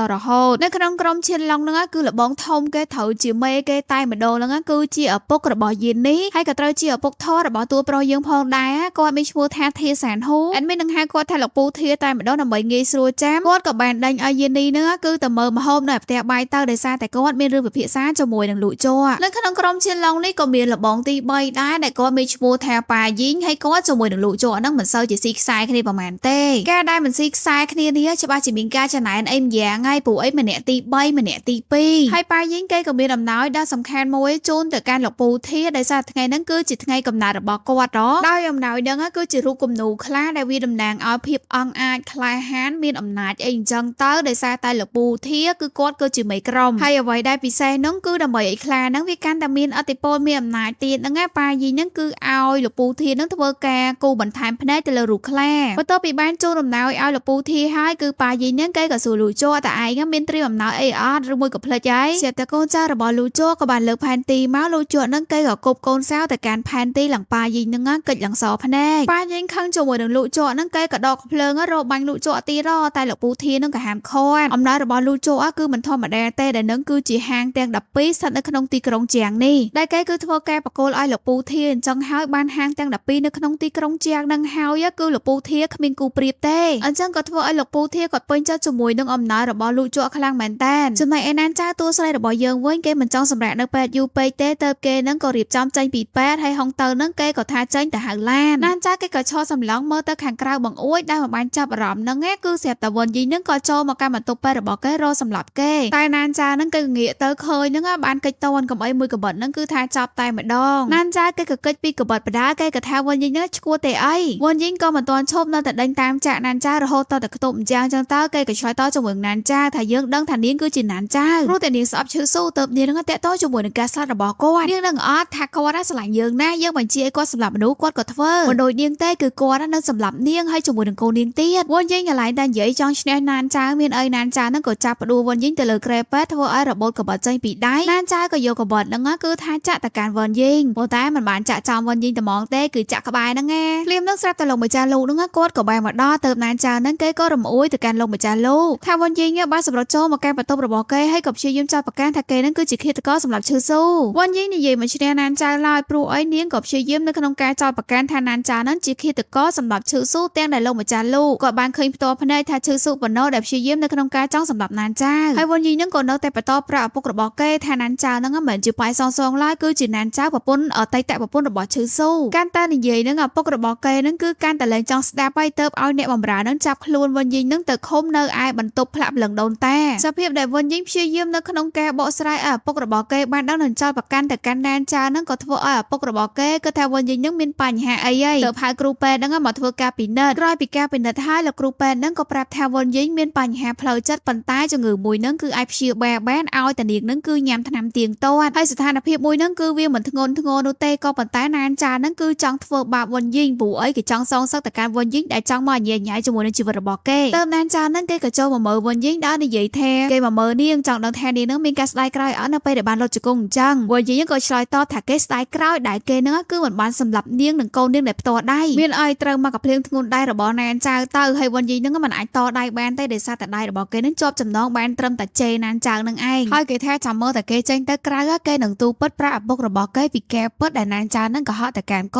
ត់ហើយណានចៅគេថាឥឡូវតើឪពុករបស់នាងនឹងជឿលើសម្ដីមនុស្សល្អជាដូចជាគេឬមួយក៏មនុស្សឆ្កួតដូចជានាងអញ្ចឹងណានចៅហ្នឹងគេបានមកបោកវិនយីដោយសារតែគេហ្នឹងគឺមានកដារោគវិនិច្ឆ័យពីខាងពេទ្យមកដែលវិនយីហ្នឹងគឺមានជំងឺសរសៃប្រសាទអីចឹងទៅត្រូវធ្វើការវះកាត់ហើយការវះកាត់ហ្នឹងគេបានសួរគ្រូពេទ្យហើយត្រូវប្រើអាមជុលវែងនេះដើម្បីចាក់ពីភ្នែករហូតដល់ខួរក្បាលវិនយីក៏រៀងខ្លាចដែរប៉ុន្តែគេខំនិយាយថាគេមិនជឿលើសម្ដីរបស់ណានចៅឯងកំចង់មកបន្លាចគេទៅណានចៅហ្នឹងក៏ប្រាប់ឲ្យវិនយីសាកគិតមើលទៅថាឪពុករបស់វិនយីអត់ទាន់បានមើលរោគវិនិច្ឆ័យហ្នឹងទេបើសិនជាគាត់បានមើលតែគាត់នឹងអនុញ្ញាតចំពោះការវះកាត់ហ្នឹងឬមួយក៏អត់វិនយីក៏ស្ទាក់ស្ទើរនៅក្នុងការឆ្លើយព្រោះដឹងថាឪពុករបស់ខ្លួនឯងនឹងសម្រេចចិត្តបែបណាអញ្ចឹងណានចៅហ្នឹងគេក៏ប្រាប់ថាដឹងហើយថាលោកម្ចាស់លោកគឺស្រឡាញ់កិត្តិយសគ្រួសារណាគឺតែមើលថាតើគាត់នឹងទុកឲ្យអ្នកដទៃហ្នឹងសើចចំអកគាត់ដែលមានកូនស្រីដែលឈួតឬមួយក៏មានកូនស្រីដែលកតញ្ញូព្រមទទួលការវះកាត់វិនយីលឺចឹងហើយគេឡើងខ្លាចតែម្ដងអញ្ចឹងហើយគេក៏បានសុំទោសទៅកាន់ណានចៅហើយគេដឹងពីកំហុសរបស់ខ្លួនឯងចឹងទៅគេព្រមធ្វើគ្រប់យ៉ាងដើម្បីណានចៅឲ្យតាណានចៅហ្នឹងគឺលើកលែងទោសឲ្យគេតែប៉ុណ្ណឹងណានចៅគេបោកវិនយីបានសម្រេចឯណ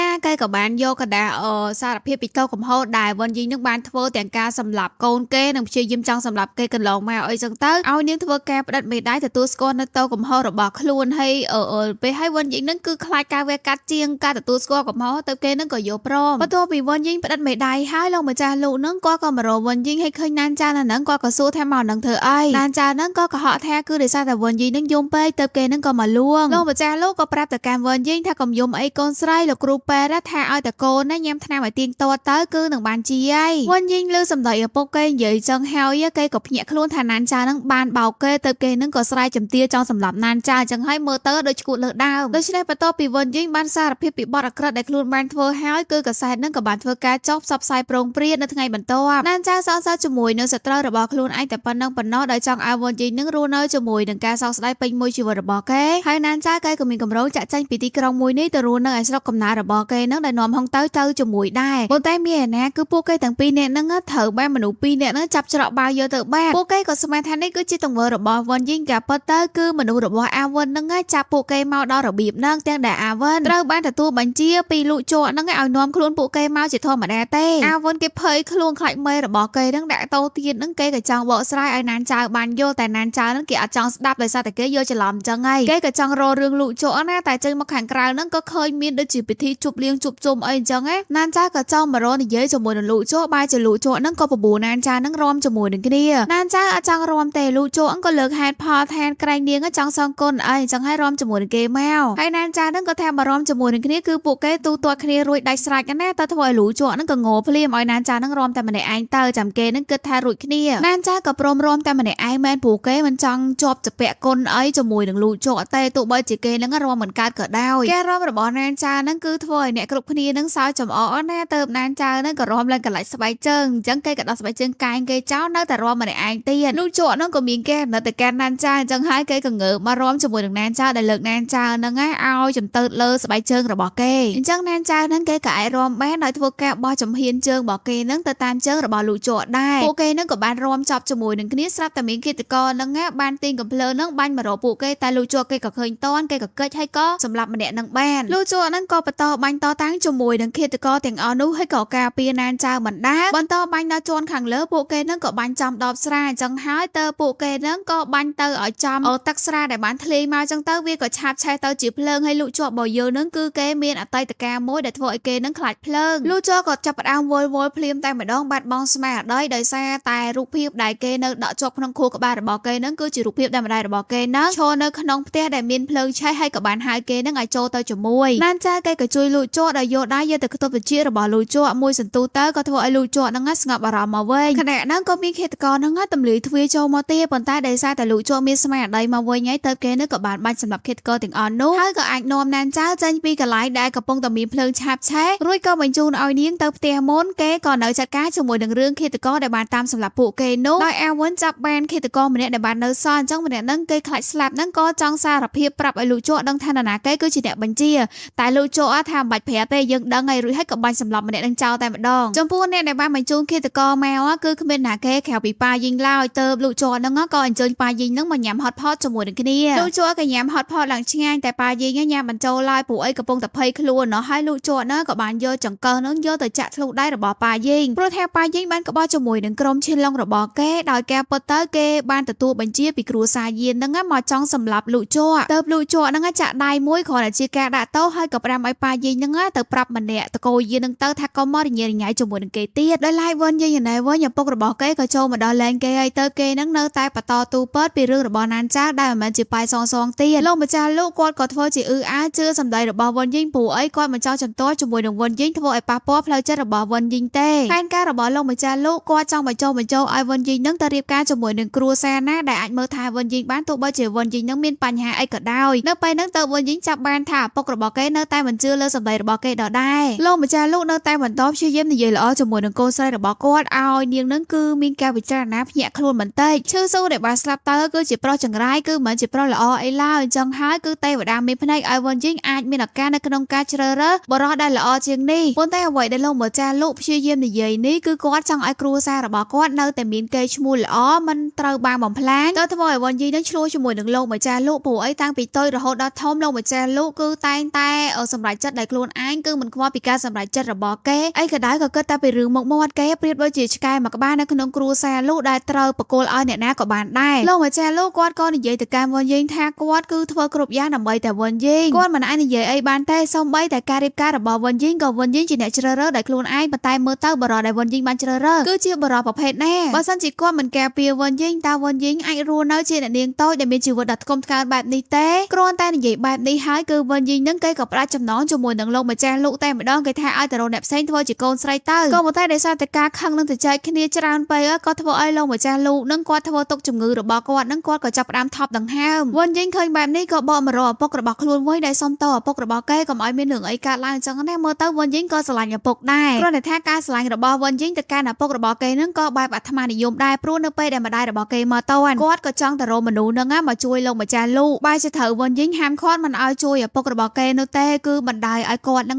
ទៅតាមនឹងតែម្ដងព្រោះអីគេគិតថាការដែលលោកម្ចាស់លោកចាក់ចែងទៅគឺនឹងផ្ដល់អំណាចពេញទីមកឲ្យគេហើយវាគឺជាអីដែលលោកម្ចាស់លោកអាចផ្ដល់ឲ្យគេជាលើកចុងក្រោយបានហើយក៏ឲ្យម្ដាយរបស់គេនឹងគឺហៅណានចៅនឹងមកចូលរួមពិធីបុណ្យសពមួយសន្ទុះក្រោយមកលោកជ័រក៏ទទួលបានដំណឹងពីការស្លាប់ឪពុករបស់គេប៉ុន្តែ ដំណឹងមួយទៀតនោះគឺពួកគេនឹងធ្វើការកប់ណានចៅទាំងរស់ដែរអញ្ចឹងតើលូជហ្នឹងក៏ដឹកនាំកូនចៅរបស់គេមកកាន់គ្រួសារលក់ហើយក៏ចាប់ប្អូនស្រីរបស់គេនឹងសួរនាំពីណានចៅនៅកន្លែងណាហើយណានចៅហ្នឹងកំពុងតែនៅក្នុងមឈូសណាគឺគេកំពុងតែដំដៃកូននឹងបិទមឈូសតែគឺវិនជីហ្នឹងគេអាចបានប្រាប់ថាណានចៅហ្នឹងនៅកន្លែងណាទេទោះបីជាកំពុងតែត្រូវលូជហ្នឹងភ្ជុំកំភ្លើងក៏ដោយអាវិនក៏មកប្រាប់លូជថាពួកគេហ្នឹងរកឃើញមឈូសនោះហើយតើលូជហ្នឹងក៏ចាប់វិនជីហ្នឹងទៅរកមឈូសនោះជាមួយនឹងគ្នាពួកគេក៏ចាប់ផ្ដើមគោះគម្រោងមឈូសដោយសារតែណានចៅនៅក្នុងនោះក៏ប៉ុន្តែមានអាណាស្រាប់តែម្នាក់ដែលនៅក្នុងហ្នឹងគឺជាហុងទៅសោះចាញ់ការបញ្ឆោតរបស់វិនជីបាត់ហើយព្រោះអីមឈូសរបស់ណានចៅហ្នឹងគឺកំពុងតែត្រូវបានកប់នៅក្នុងព្រៃឯណែវិនជីហ្នឹងក៏រំភើបគេហើយក៏និយាយឌឺទៅកាន់លូជថាពេលនេះប្រហែលជាណានចៅហ្នឹងបានស្លាប់បាត់ហើយគេនិយាយបែបនេះគិតថាលូជហ្នឹងអត់ហ៊ានបាញ់មែនមានណាទោះបីជាគេមិនបានបាញ់សម្លាប់ក៏គេបាញ់ជើងរបស់វិនជីដែរត្រូវរបួសប៉ុណ្ណឹងហើយវិនជីហ្នឹងក៏មិនព្រមប្រាប់ការពើថាណានចៅហ្នឹងគឺនៅកន្លែងណាអញ្ចឹងហើយលូជហ្នឹងក៏មានតែប្រើវិធីមួយទៀតយកម្ដាយរបស់វិនជីហ្នឹងមកគម្រាមជំនួសវិញវិនជីគេសុកចិត្តស្លាប់ក៏មិនប្រាប់ថាណានចៅហ្នឹងនៅកន្លែងណាដែរប៉ុន្តែម្ដាយគឺមិនចង់ឲ្យកូនរបស់ខ្លួនហ្នឹងស្លាប់ទេទៅក៏ប្រាប់ការពិតទៅហើយណានចៅនៅក្នុងមឈូសនេះវិញគឺត្រូវបានគេកប់ចូលទៅក្នុងដីបាត់ហើយហើយនាងក៏នឹងប៊ីដេកខ្យល់ទៀតព្រោះអីនៅក្នុងមឈូសយូរហើយត្រូវគេកប់អញ្ចឹងទៀតគឺអអុកស៊ីសែនក៏ប៉ុន្តែគឺបានលូជក់ហ្នឹងមកផ្ដល់ពន្លឺឲ្យណានចៅសារជាថ្មីម្ដងទៀតលូជក់ហ្នឹងគឺគេបានយកបថាហ្នឹងយកមកពុះមឈូសហ្នឹងតែម្ដងព្រោះបើនៅចាំគាត់មិនរួចទេមឈូសហ្នឹងគេដំដេកគោបាត់ហើយលូជក់ឲ្យបានជួយណានចៅហើយឆ្លៀតបោះសម្ដីឡើងលយទៀតគេថាមានតែគេទេដែលអាចយកជីវិតរបស់នាងបានពេលថ្ងៃក្រោយមកណានចៅហ្នឹងក៏ដឹងខ្លួននៅក្នុងមន្ទីរពេទ្យដែលហុងទៅហ្នឹងគេក៏បានប្រាប់ណានចៅថាលូវិនយីហ្នឹងបានសារភាពពីតោកំហុសរបស់ខ្លួនឯងអស់ហើយអញ្ចឹងទៅគឺតេតងជាមួយនឹងបទអក្រិតអីត្រូវមានតោដាក់គុកអីចឹងណាក៏ប៉ុន្តែវិនយីបានឈួតបាត់ហើយអញ្ចឹងពួកគេក៏មិនធ្វើការចាប់វិនយីហ្នឹងទៅដាក់គុកដែរគឺឲ្យវិនយីហ្នឹងឃុំខ្លួននៅក្នុងផ្ទះគ្រួសារលូហ្នឹងដោយមិនឲ្យចេញទៅខាងក្រៅទេអញ្ចឹងទីបំផុតណានចៅហ្នឹងគេក៏បានសងសឹកនឹងរយយុទ្ធធម៌ជូនកូនស្រីរបស់គេដែលបានស្លាប់ទៅហើយដូច្នេះហើយគេក៏លែងជាប៉ាយសងដីកាពីមុនដែរអញ្ចឹងហើយក៏ប្រាប់ឲ្យហុងទៅហ្នឹងគឺមិនបាយហៅគេថាលោកស្រីទៀតទេគឺហៅឈ្មោះរបស់គេទៅហុងទៅនៅតែមានការគោរពនឹងតាមបំរើណានចៅទៀតអញ្ចឹងហើយគេក៏សុំហៅថាអ្នកនាងទៅចោះរួចហើយណានចៅហ្នឹងគេក៏សួររលូជក់នៅឯណាស្រាប់តែហុងទៅហ្នឹងក៏ប្រាប់ថាលូជក់ហ្នឹងដោយសារតែជួយអ្នកនាងហ្នឹងក៏ត្រូវរបួសដែរណានចៅហ្នឹងក៏បញ្ញាប់មករលូជក់ព្រោះអត់ដឹងថាមានរបួសអីស្រាប់តែអាវុនហ្នឹងគឺថាមានការព្រួយបារម្ភខ្លាំងមែនតើថាលោកប្រុសរបស់គេហ្នឹងគឺមានរបួសដែលមិនអាចជួបជាមួយនឹងណានចៅហ្នឹងបានទេប៉ុន្តែណានចៅនៅតែម្នាក់ចូលទៅក្នុងបន្ទប់ពេទ្យរបស់លូជក់ទៅឃើញថាលូជក់ហ្នឹងគេមិនអាចមើលឃើញបានទៀតអាពេលបានទៅជួយជីវិតណានចៅហើយគេមិនបោះសម្ដីឡើងលយទៅកាន់ណានចៅដល់ពេលឥឡូវចេញមកធ្វើឲ្យឡើងខ្ជុះឡើងគួរឲ្យស្រឡាញ់ហ្មងគេថាអគេអត់អីទេឲ្យតែណានចៅហ្នឹងមានសុវត្ថិភាពកុំព្រួយបារម្ភអីឯលោកគ្រូពេទ្យក៏ប្រាប់ពីស្ថានភាពរបស់លូជក់គឺកែវភ្នែករបស់លូជក់ហ្នឹងប៉ះពាល់ជាមួយនឹងកំទេចឈើដែលបានមកពីដោយការពុះគម្រោងបញ្ឈូហ្នឹងគឺព្រោះតែអកតិចឈើហ្នឹងទៅធ្វើឲ្យលូជក់ហ្នឹងមិនអាចមើលឃើញបានអញ្ចឹងលូជក់គឺត្រូវការពេល3ខែដើម្បីធ្វើការព្យាបាលភ្នែករបស់ខ្លួនឯងបើសិនជា3ខែហ្នឹងអាចមើលឃើញគឺលទ្ធផលវានឹងល្អចឹងហើយប៉ុន្តែបើសិនជាអត់ឃើញនោះទេលទ្ធផលគឺនឹងត្រូវខ្វាក់មួយជីវិតអាវនោះក៏បន្ទោខ្លួនឯងខ្លាំងមែនតើដែលគេនឹងគឺអត់បានកែមិនអាចមើលថែលោកប្រុសរបស់គេឲ្យបានល្អអាវនោះយំសំដល់ក៏អត់មានឡើងជឿស្មែហែលលូជក់ហ្នឹងពីការភ្នែកមែនតើដល់ពេលអាវជាមួយនឹងគ្រូពេទ្យចេញពីបន្ទប់របស់លូជក់ទៅដឹងថាពួកគេហ្នឹងសម្ដែងល្ខោនបោកប្រាស់ដើម្បីឲ្យណានចៅហ្នឹងគឺកុំទាន់អាចចាក់ចេញពីទីក្រុងមួយនេះស្រឡាញ់គេអត់ព្រមសារភាពទេសុកចិត្តលេខល្ខោនអញ្ចឹងចាំមើលតាណានចៅដឹងច្បាស់ជាខឹងហើយហងទៅហ្នឹងគេក៏បានរួមដៃដែរព្រោះអាវពឹងពេអឥឡូវយកមើលលូជក់វិញដោយគេហ្នឹងក៏បានប្រាប់ណានចៅឲ្យទៅបើកយកប្រអប់នៅលើតុនោះគឺជាអំណោយដែលគេហ្នឹងទុកឲ្យណានចៅក្នុងហ្នឹងគឺជាសៀសសក់មួយប៉ុន្តែវាមិនជាសៀសសក់ធម្មតាទេគឺជាសៀសសក់ដែលមានបង្កប់នៅអាមជុលស្រួចហ្នឹងទុកការពារខ្លួនណានចៅគេក៏យំបន្ទោខ្លួនឯងដោយសារតែគេហ្នឹងហើយទៅធ្វើឲ្យលូជក់ហ្នឹងពីការភ្នែកហើយលូជក់គេឆ្លើយតបថាអត់ទេគឺមិនជាកំហុសរបស់នាងនោះទេគឺគេស្ម័គ្រចិត្តជួយនាងទេតាណានចៅក៏បានសារភាពពីអត្តសញ្ញាណពិតរបស់គេថាគេគឺមិនជាប៉ៃសងសងឡើយឈ្មោះពិតរបស់គេគឺយាណានចៅដែលមានមុខមាត់ដូចជាមួយនឹងប៉ៃសងសងលូជក់ក៏ឆ្លើយតបជាមួយនឹងណានចៅថាអូយឈ្មោះនេះពីរោះណាប៉ុន្តែគួរឲ្យសោកស្ដាយដែលគេមិនមានពេលវេលានៅស្វែងយល់ពីណានចៅពិតប្រាកដដោយសារតែណានចៅគឺត្រូវចាក់ចេញពីទីក្រុងនេះហើយពួកយើងទាំងពីរនាក់ក៏គ្មានឱកាសបានជួបគ្នាម្ដងទៀតដែរលូជក់និយាយឡើងកំសត់ហើយគេក៏ធ្វើបដូរប្រធានបទថាអូស្ទីសក់ហ្នឹងមិនហីគេចង់ដោតស្ទីសក់ហ្នឹងឲ្យណានចៅប៉ុន្តែគួរឲ្យស្ដាយដែលគេហ្នឹងមិនអាចមើលឃើញអញ្ចឹងឯងទៅណានចៅហ្នឹងគេក៏បានបួងសក់របស់គេហើយក៏ទៅអង្គុយក្បែរលូជក់ទីដែររបស់លូជក់ហ្នឹងមកជួយដោតស្ទីសក់ឲ្យគេតែម្ដងទៅការសម្ដែងរបស់លូជក់ហ្នឹងគឺវាបានធ្វើឲ្យរង្គើចិត្តរបស់ណានចៅឯណាមួយទៀតគឺណានចៅហ្នឹងក៏រៀងបន្ទោខ្លួនឯងដែរអញ្ចឹងហើយគេក៏ថាពេល3ខែហ្នឹងគឺលូជក់ត្រូវការអ្នកមើលថែអញ្ចឹងហើយគឺគេនឹងនៅមើលថែលូជក់គេមកឈរទៀតមកយើងក៏ឃើញថាគឺណានចៅហ្នឹងបាននាំលូជក់ហ្នឹងចេញមកដើរលេងនៅខាងក្រៅក៏ជួបជាមួយនឹងក្មេងៗដែលកំពុងតែលក់ផ្កាហ្នឹងពួក កេនឹងក៏ឲ្យលូចនឹងតែងផ្កានឹងឲ្យភរិយារបស់ខ្លួនលូចនឹងគេក៏តែងឲ្យណានចៅគេបានផ្កានឹងឲ្យគេឡើងរីករាយផ្នែករបស់លូចនឹងគេក៏បានលួចដៀងមើលណានចៅដែរប៉ុន្តែគេមិនហ៊ានមើលចំយូរព្រោះអីកំពុងតែសំដែងមើលមិនឃើញហើយក្មេងៗដែលបានមកលក់ផ្កាឲ្យពួកគេនឹងក៏អាវនឹងជាអ្នកជួមកដែរនិយាយទៅសំដែងគ្រប់ឈុតឆាកហ្មងនេះប៉ុន្តែការសំដែងនេះគឺសំដែងដើម្បីយកចិត្តណានចៅនោះទ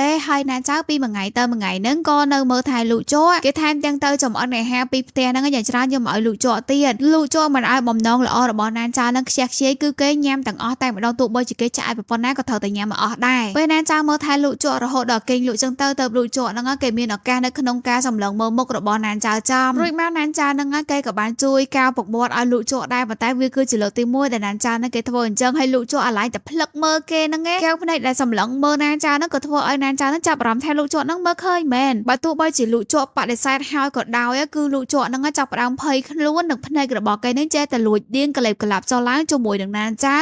នឹងចាប់បានគេនឹងក៏សង្ស័យបាត់ហើយថាលូចនឹងច្បាស់ជាមើលឃើញទៅណានចៅនឹងគេក៏ចម្រិតសួរហុងទៅសិនណាចង់ដឹងថាវាពិតឬមួយក៏មិនពិតបន្ទាប់មកគេក៏ធ្វើបាបលូចដោយដំបូងគេក៏តេស្តសាកល្បងលូចចង់ដឹងថាភ្នែករបស់លូចនឹងពិតជាមើលមិនឃើញមែនអីច្បាស់ថាមើលមិនឃើញហើយគេក៏ប្រាប់ថាគឺគេបានពិភាក្សាជាមួយនឹងគ្រូពេទ្យបុរាណអញ្ចឹងទៅគឺព្យាបាលតាមបែបបុរាណដែលព្យាបាលភ្នែករបស់លូចបាននោះគឺជាវិធីសាស្ត្រចាក់បញ្ចោប៉ុន្តែដំបូងណានចៅក៏ធ្វើការច្រវាច់ខ្លាំដៃរបស់លូចអសិនលូចនៅតែមិនសារភាពថាខ្លួនឯងនឹងមើលឃើញហើយអញ្ចឹងហើយគឺមានតែចាក់បញ្ចូលទេលូចពេលនេះគឺរៀងខុសបន្តិចគេដោយសារតែណានចៅនឹងគឺបានផ្ដល់ឱកាសឲ្យលូចនឹងសារភាពថាខ្លួនឯងនឹងគឺអាចមើលឃើញហើយអីចឹងទៅប៉ុន្តែនៅតែមិនសារភាពទោះបីជាបានចាក់បញ្ចូលហើយក៏ដោយនឹងគឺគេនៅតែមិននិយាយពាក្យស្មោះត្រង់ជាមួយនឹងណានចៅទៅធ្វើឲ្យណានចៅនឹងក៏បបួលហងទៅចាក់ចេញពីទីក្រុងជាងនេះអញ្ចឹងទៅលូចនឹងក៏ស្ទុះវឹងទៅចាប់ដៃរបស់ណានចៅពេលនេះក៏បង្ហាញថាភ្នែករបស់លូចនឹងអាចមើលឃើញngayប៉ុន្តែលូចក៏នៅតែកុហកទៀតថាទៅតែមើលឃើញទេណានចៅគេកាន់តែខឹងព្រោះអីគេមិនចូលចិត្តមនុស្សដែលបោកកុហកគេទេដោយសារជីវិតរបស់គេនឹងបានចូលជាមួយនឹងមនុស្សកុហកបែបនេះហើយទៅក្រោយមកលូចនឹងគេបានកាន់បាច់កម្មបាច់ធំនឹងដើម្បីមកសុំទោសទៅកាន់ណានចៅប៉ុន្តែគឺគេនិយាយនៅក្រៅបន្ទប់របស់ណានចៅទេគេសុំឲ្យណានចៅនឹងចេញមកក្រៅស្ដាប់គេបញ្យោសិនដែលគេអត់មានបំណងនៅក្នុងការបោកណានចៅឡើយតាំងពីគេបានដឹងថាណានចៅគឺមិនមែនជាបាយសងហើយគេមានការសោកស្ដាយចំពោះទង្វើគេកន្លងមកដែលបានធ្វើបាបណានចៅគឺជាមនុស្សដែលល្អណាស់ជាមនុស្សដែលអត់ធន់អញ្ចឹងនេះគឺជាភាពស្រស់ស្អាតរបស់ណានចៅដែលធ្វើឲ្យគេនឹ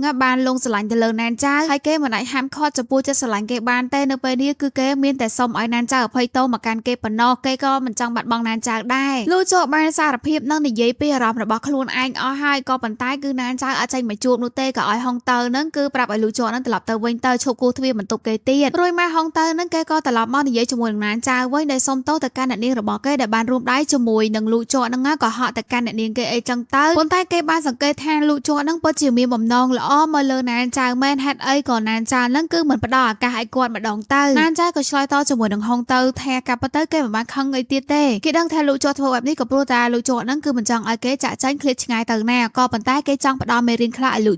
លូចបានដឹងថាក្នុងទំនាក់ទំនងមួយគឺមិនអាចប្រើប្រាស់ការបោកបញ្ឆោតនឹងដើម្បីទទួលបានវាមកទេណានចៅសម្រេចចិត្តបែបនេះក៏ល្អមួយយ៉ាងដែរព្រោះអីក្នុងទំនាក់ទំនងស្នេហាមួយបើសិនជាប្រើតែល្បិចដើម្បីចង់បានចំណាប់អារម្មណ៍ពីម្នាក់នឹងក៏វាអត់ត្រឹមត្រូវដែររឿងក៏បានបង្ហាញមកការវិនយិញម្ដងដែលគេនឹងគឺឃុំខ្លួននៅក្នុងផ្ទះរបស់គេហើយប៉ុន្តែគឺគេនៅតែឈួតររឿងចង់សម្លាប់ណានចៅទៅម្ដាយរបស់គេនឹងក៏ប្រាប់គេនឹងឲ្យចិត្តស្ងប់បន្តិចទៅគឺជំនួយរបស់ពួកគេបានមកដល់ហើយជំនួយដែលគេនិយាយនឹងគឺជាតួអង្គថ្មីម្នាក់ទៀតម្នាក់នឹងគឺជាអភិបាលក្រុងណាដែលមានឈ្មោះថាយៀនជីងស៊ីងដែលឥឡូវនេះគេក៏បានមកដល់ទីក្រុងជាងនេះហើយយើងចាំមកអត់ឃាតករដែលបានតាមសម្លាប់លូចនឹងគឺជាការបញ្ជារបស់ម្នាក់នឹងដែរជីងស៊ីងមកដល់ទីក្រុងនេះភ្លាមគឺគេត្រូវមកគោរពម្ចាស់តំបន់សិនគឺជាលោកម្ចាស់ធាដើម្បីបង្ហាញការគោរពមកកាន់គាត់ហើយពួកគេនឹងក៏ត្រូវកសាងសន្តិភាពជាមួយនឹងគ្នាគឺអត់ត្រូវមានចំនួនគ្នានោះទេព្រោះតែជីងស៊ីងកំពុងតាមស្វែងរកមនុស្សស្រីម្នាក់ដែលកំពុងតែនៅជាមួយនឹងលបងទី2នៅក្នុងក្រុមឈៀនឡងចឹងហើយគេត្រូវតែមកសួរម្ចាស់តំបន់សិនឯងក្រោយពីទទួលបានដំណឹងហើយជីងស៊ីងនឹងក៏នាំកូនចៅរបស់ខ្លួននឹងសម្រុកមកកាន់មន្ទីរពេទ្យដែលណានចៅកំពុងស្នាក់នៅស្វែងរកណានចៅក៏ស្ដាប់ឮដែរថាកំពុងតែមានមនុស្សនឹងតាមស្វែងរកគេអញ្ចឹងហើយគេក៏បញ្ញាប់កិច្ចខ្លួនឲ្យកិច្ចចូលទៅក្នុងបន្ទប់មួយហើយក៏ជួលជាមួយនឹងជីងស៊ីងល្មមនៅក្នុងបន្ទប់នោះប៉ុន្តែណានចៅអត់ដឹងនោះទេស្មានថាជីងស៊ីងគឺជាគ្រូពេទ្យនឹងក៏សុំឲ្យជីងស៊ីងនឹងជួយលាក់គេបន្តិចជីងស៊ីងនឹងក៏ពិតជាជួយមែនពេលតែកូនចៅរបស់គេចូលមកក្នុងបន្ទប់នឹងគេក៏ឲ្យសញ្ញាកូនចៅគេនឹងចេញពីបន្ទប់ភ្លាមមានសុវត្ថិភាពហើយណានចៅនឹងក៏ងើបចេញពីកន្លែងលាក់ខ្លួនតែក៏បុកក្បាលជាមួយនឹងតោកស្រាប់តែជីងស៊ីងនឹងគេក៏និយាយថានាងអត់មានការផ្លាស់ប្ដូរអីបន្តិចសោះតែម្ដងនៅពេលដែលគេលើឈ្មោះថាយាកណានចៅនឹងគេគិតថាគឺជា ជារឿងចៃដន្យមិននឹកស្មានថាពិតជានាងមែនសោះអញ្ចឹងបានន័យថាគឺជីងស៊ីជាមួយនឹងណានចានឹងធ្លាប់ស្គាល់គ្នាកាលពីមុនហើយគឺថាមិនលាក់បាំងនោះទេពួកគេស្គាល់គ្នាតាំងពីតូចមកម៉ែណានចាគេអត់ទាន់ចាំនោះទេថាជីងស៊ីគឺជាអ្នកណាទៅជីងស៊ីនឹងគេក៏រំលឹកដែលគេនឹងគឺជួយផ្លុំក្បែរឲ្យណានចាដែលត្រូវបុកជាមួយនឹងតុកអំបាញ់មិញដោយជាមួយនឹងកាលពីក្មេងដែរគឺណានចាតែតែធ្វើបហេះនឹងប៉ះតង្កិចក្បែរអញ្ចឹងគឺជីងស៊ីនឹងគេជាអ្នកផ្លុំឲ្យណានចានឹកទៅនឹកឡើងគេក៏នឹកឃើញហើយថាជីងស៊ីគឺជាអ្នកប្រតូចគ្រូសាយានជីងស៊ីចេញមកគឺដឹងថាតួអង្គខោខើកំណាចហើយប៉ុន្តែបានប៉ះជាមួយនឹងណានចាឡើង sweet love គេថាព្រមលិខិតបានកំណត់ឲ្យគេជួបជាមួយនឹងណានចាម្ដងទៀតដូច្នេះនេះគឺជាឱកាសល្អដែលគេនឹងគឺមកបន្តសន្យារបស់គេកាលពីមុនជាមួយនឹងណានចាហើយសន្យានោះគឺជីងស៊ីសន្យាថានឹងរៀបការជាមួយនឹងណានចាតែភ្លាមនឹងលូជោក៏បានមកកាត់សង្វាក់ពួកគេព្រោះអីលូជោ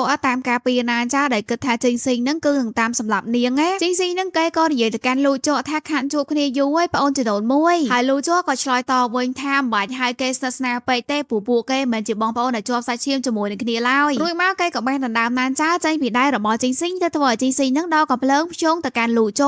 ោនឹងគេក៏រត់ដល់កំភ្លើងវិញដែរតែណានចានឹងក៏ហាមឃាត់រួចគេក៏និយាយទៅកាន់ជីងស៊ីថាពួកគេសិតតែស្គាល់គ្នាកុំធ្វើអញ្ចឹងអីដូច្នេះទៅជីងស៊ីនឹងទម្លាក់កំភ្លើងចោលដល់និយាយថាត្រូវឲ្យពួកគេសិតតែជាគ្រួសារតែមួយទេមិនបាច់វែងឆ្ងាយក៏បានដែរតែជីងស៊ីនឹងក៏ដើរចេញដោយធ្វើការជ្រែកណានចាជាមួយនឹងលូជោពេលនេះសត្រូវរបស់លូជោនឹងក៏មិនធម្មតាដែរបញ្ជីចាស់បន្តមកជំរះផងឥឡូវមកខ្លាចទៅជាសត្រូវស្នេហាជាមួយនឹងគ្នាទៀតជីងស៊ីមុននឹងចេញទៅនឹងគេក៏បោះពាក្យសម្ដីទៅកាន់លូជោដែរគេថាយើងមើលដឹងថាឯងនឹងក៏មិនសូវស្និទ្ធជាមួយនឹងនាងប្រមាណដែរបងប្រុសឯលូជោនឹងគេក៏បានសួរណានចាថាអ្នកទាំងពីរអ្នកនឹងមានតំណែងតំណងអីជាមួយនឹងគ្នាណានចាក៏ប្រាប់ថាពួកគេធ្លាប់ស្គាល់គ្នាក៏ធ្វើឲ្យលូជោនឹងមានជាការប្រច័ណ្ឌហើយក៏ចាប់ណានចានឹងចេញទៅណាក៏មិនដឹងដែរប៉ុន្តែនៅខាងវិញយីនេះវិញនៅពេលដែលគេនឹងដឹងថាបងចដូនមួយរបស់គេនឹងគឺមិនបាននាំខ្លួនណានចាត្រឡប់មកវិញដោយសារតែពួកគេនឹងគឺមានតំណែងតំណងធ្លាប់ស្គាល់គ្នាកាលពីមុនអីនោះក៏ធ្វើឲ្យវិញយីនឹងគឺមកអុកឡុកជីងស៊ីភ្លាមតែម្ដងជីងស៊ីដឹងថាវិញយីនឹងគឺឈួរដែរអញ្ចឹងគេក៏មិនសូវនិយាយច្រើនដែរគេក៏ថាឲ្យជីងស៊ីនឹងគឺថាប្រមូលផ្ដុំអារម្មណ៍ឲ្យបានល្អទៅរឿងហ្នឹងក៏ចេះដោះស្រាយហើយវិញយីនឹងគេក៏ចោទប្រកាន់ថា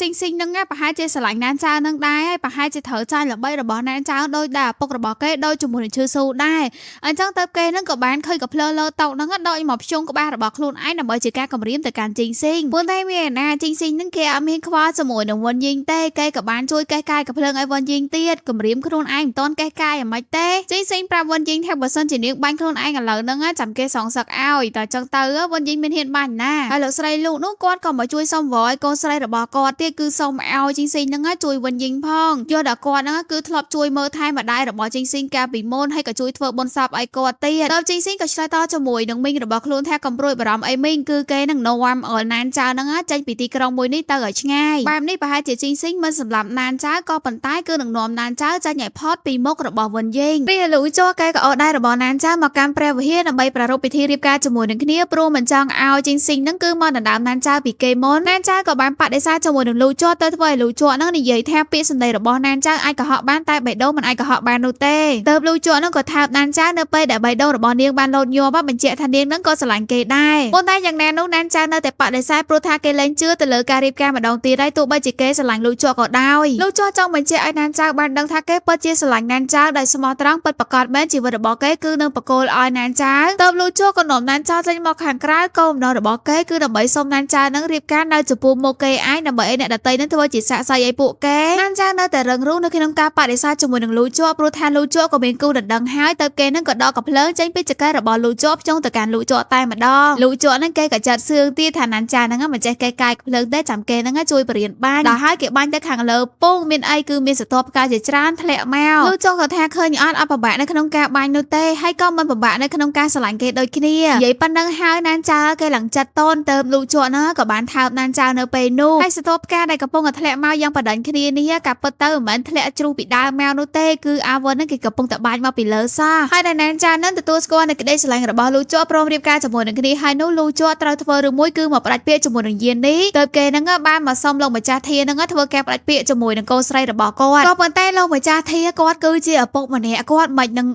ធ្វើឲ្យកិត្តិយសកូនស្រីរបស់គាត់ត្រូវអាប់អោននោះគាត់ក៏ថារឿងចាស់ហ្នឹងក៏ឲ្យគិតគូរនោះទេលូជោត្រូវរៀបការជាមួយនឹងកូនស្រីរបស់គាត់សិនហើយរឿងប្រពន្ធចុងហ្នឹងចាំគិតគូរតាមក្រោយទៀតលូជោមិនយកព្រមនោះទេក្នុងមួយជីវិតគេនេះគេយកប្រពន្ធតែម្នាក់គត់ប៉ុណ្ណោះទៅលោកម្ចាស់ធាគាត់និយាយបែបដាក់សម្ពាធទៅកាន់លូជោថាបើឯងចង់យកនាងគឺឯងត្រូវចាក់ចេញពីក្រុមរបស់គាត់មានអីលូជោហ្នឹងគេក៏ម៉ាត់ទៅវិញតែម្ដងគេថាចេញពីក្រុមក៏បានដែរ តែច្បាប់ទម្លាប់ដែលត្រូវចាក់ចែងពីក្រុមឈៀនឡុងនេះគឺមិនងាយស្រួលនោះទេគឺមុននឹងធ្វើការចាក់ចែងត្រូវចាក់ខ្លួនឯង3កំបាត់ស្លាប់ឬមួយក៏រស់ហ្នឹងអាស្រ័យលើចូលវាសនារបស់ខ្លួនឯងប៉ុណ្ណោះច្បាប់មួយហ្នឹងគឺបានចាតាំងពីបង្កើតក្រុមឈៀនឡុងហ្នឹងមកម្លេះអ្នកណាគេក៏មិនអាចជំទាស់បានដែរបើសិនជាមានអ្នកហ៊ានជំទាស់តែម្នាក់គឺលោកម្ចាស់ធាននឹងសម្លាប់អ្នកនឹងចោលភ្លាមលូចោគេមិនខ្លាចស្លាប់អ្វីឡើយព្រោះជីវិតរបស់គេបានបកគោទៅឲ្យណានចាហើយទើបលូចោហ្នឹងក៏យកកបិតហ្នឹងចាក់ខ្លួនឯងចំនួន2ដងស្ទើរស្លាប់ស្ទើររស់ទៅហើយមួយកបិតចុងក្រោយហ្នឹងណានចាគេសុំចាក់ខ្លួនឯងចំនួនវិញព្រោះថារឿងនេះក៏បានកាត់ឡើងដោយសារតែគេដែរដូច្នេះបន្ទាប់ពីត្រូវ3កបិតហើយលោកម្ចាស់ធានហ្នឹងក៏កាប់ផ្ដាច់តំណែងតំណងជាមួយនឹងលូចោក៏គ្មានអ្វីតាក់ទងនៅក្នុងក្រុមឈៀនឡុងរបស់គាត់ទៀតដែររួចមកណានចាក៏បញ្ញាប់នាំលូចោហ្នឹងមកកាន់មន្ទីរពេទ្យប៉ុន្តែកំពុងតែធ្វើដំណើរតាមផ្លូវបែរចលារបស់ពូគេហ្នឹងត្រូវលបងទី3ស្ទាក់ផ្លូវបានព្រោះគាត់ហ្នឹងបានដឹងថាលូចោហ្នឹងកំពុងតែមានរបួសហើយក៏ចេញពីក្រុមទៀតរឿងអីគាត់មិនមកជំរះបញ្ជីជាមួយនឹងលូចោ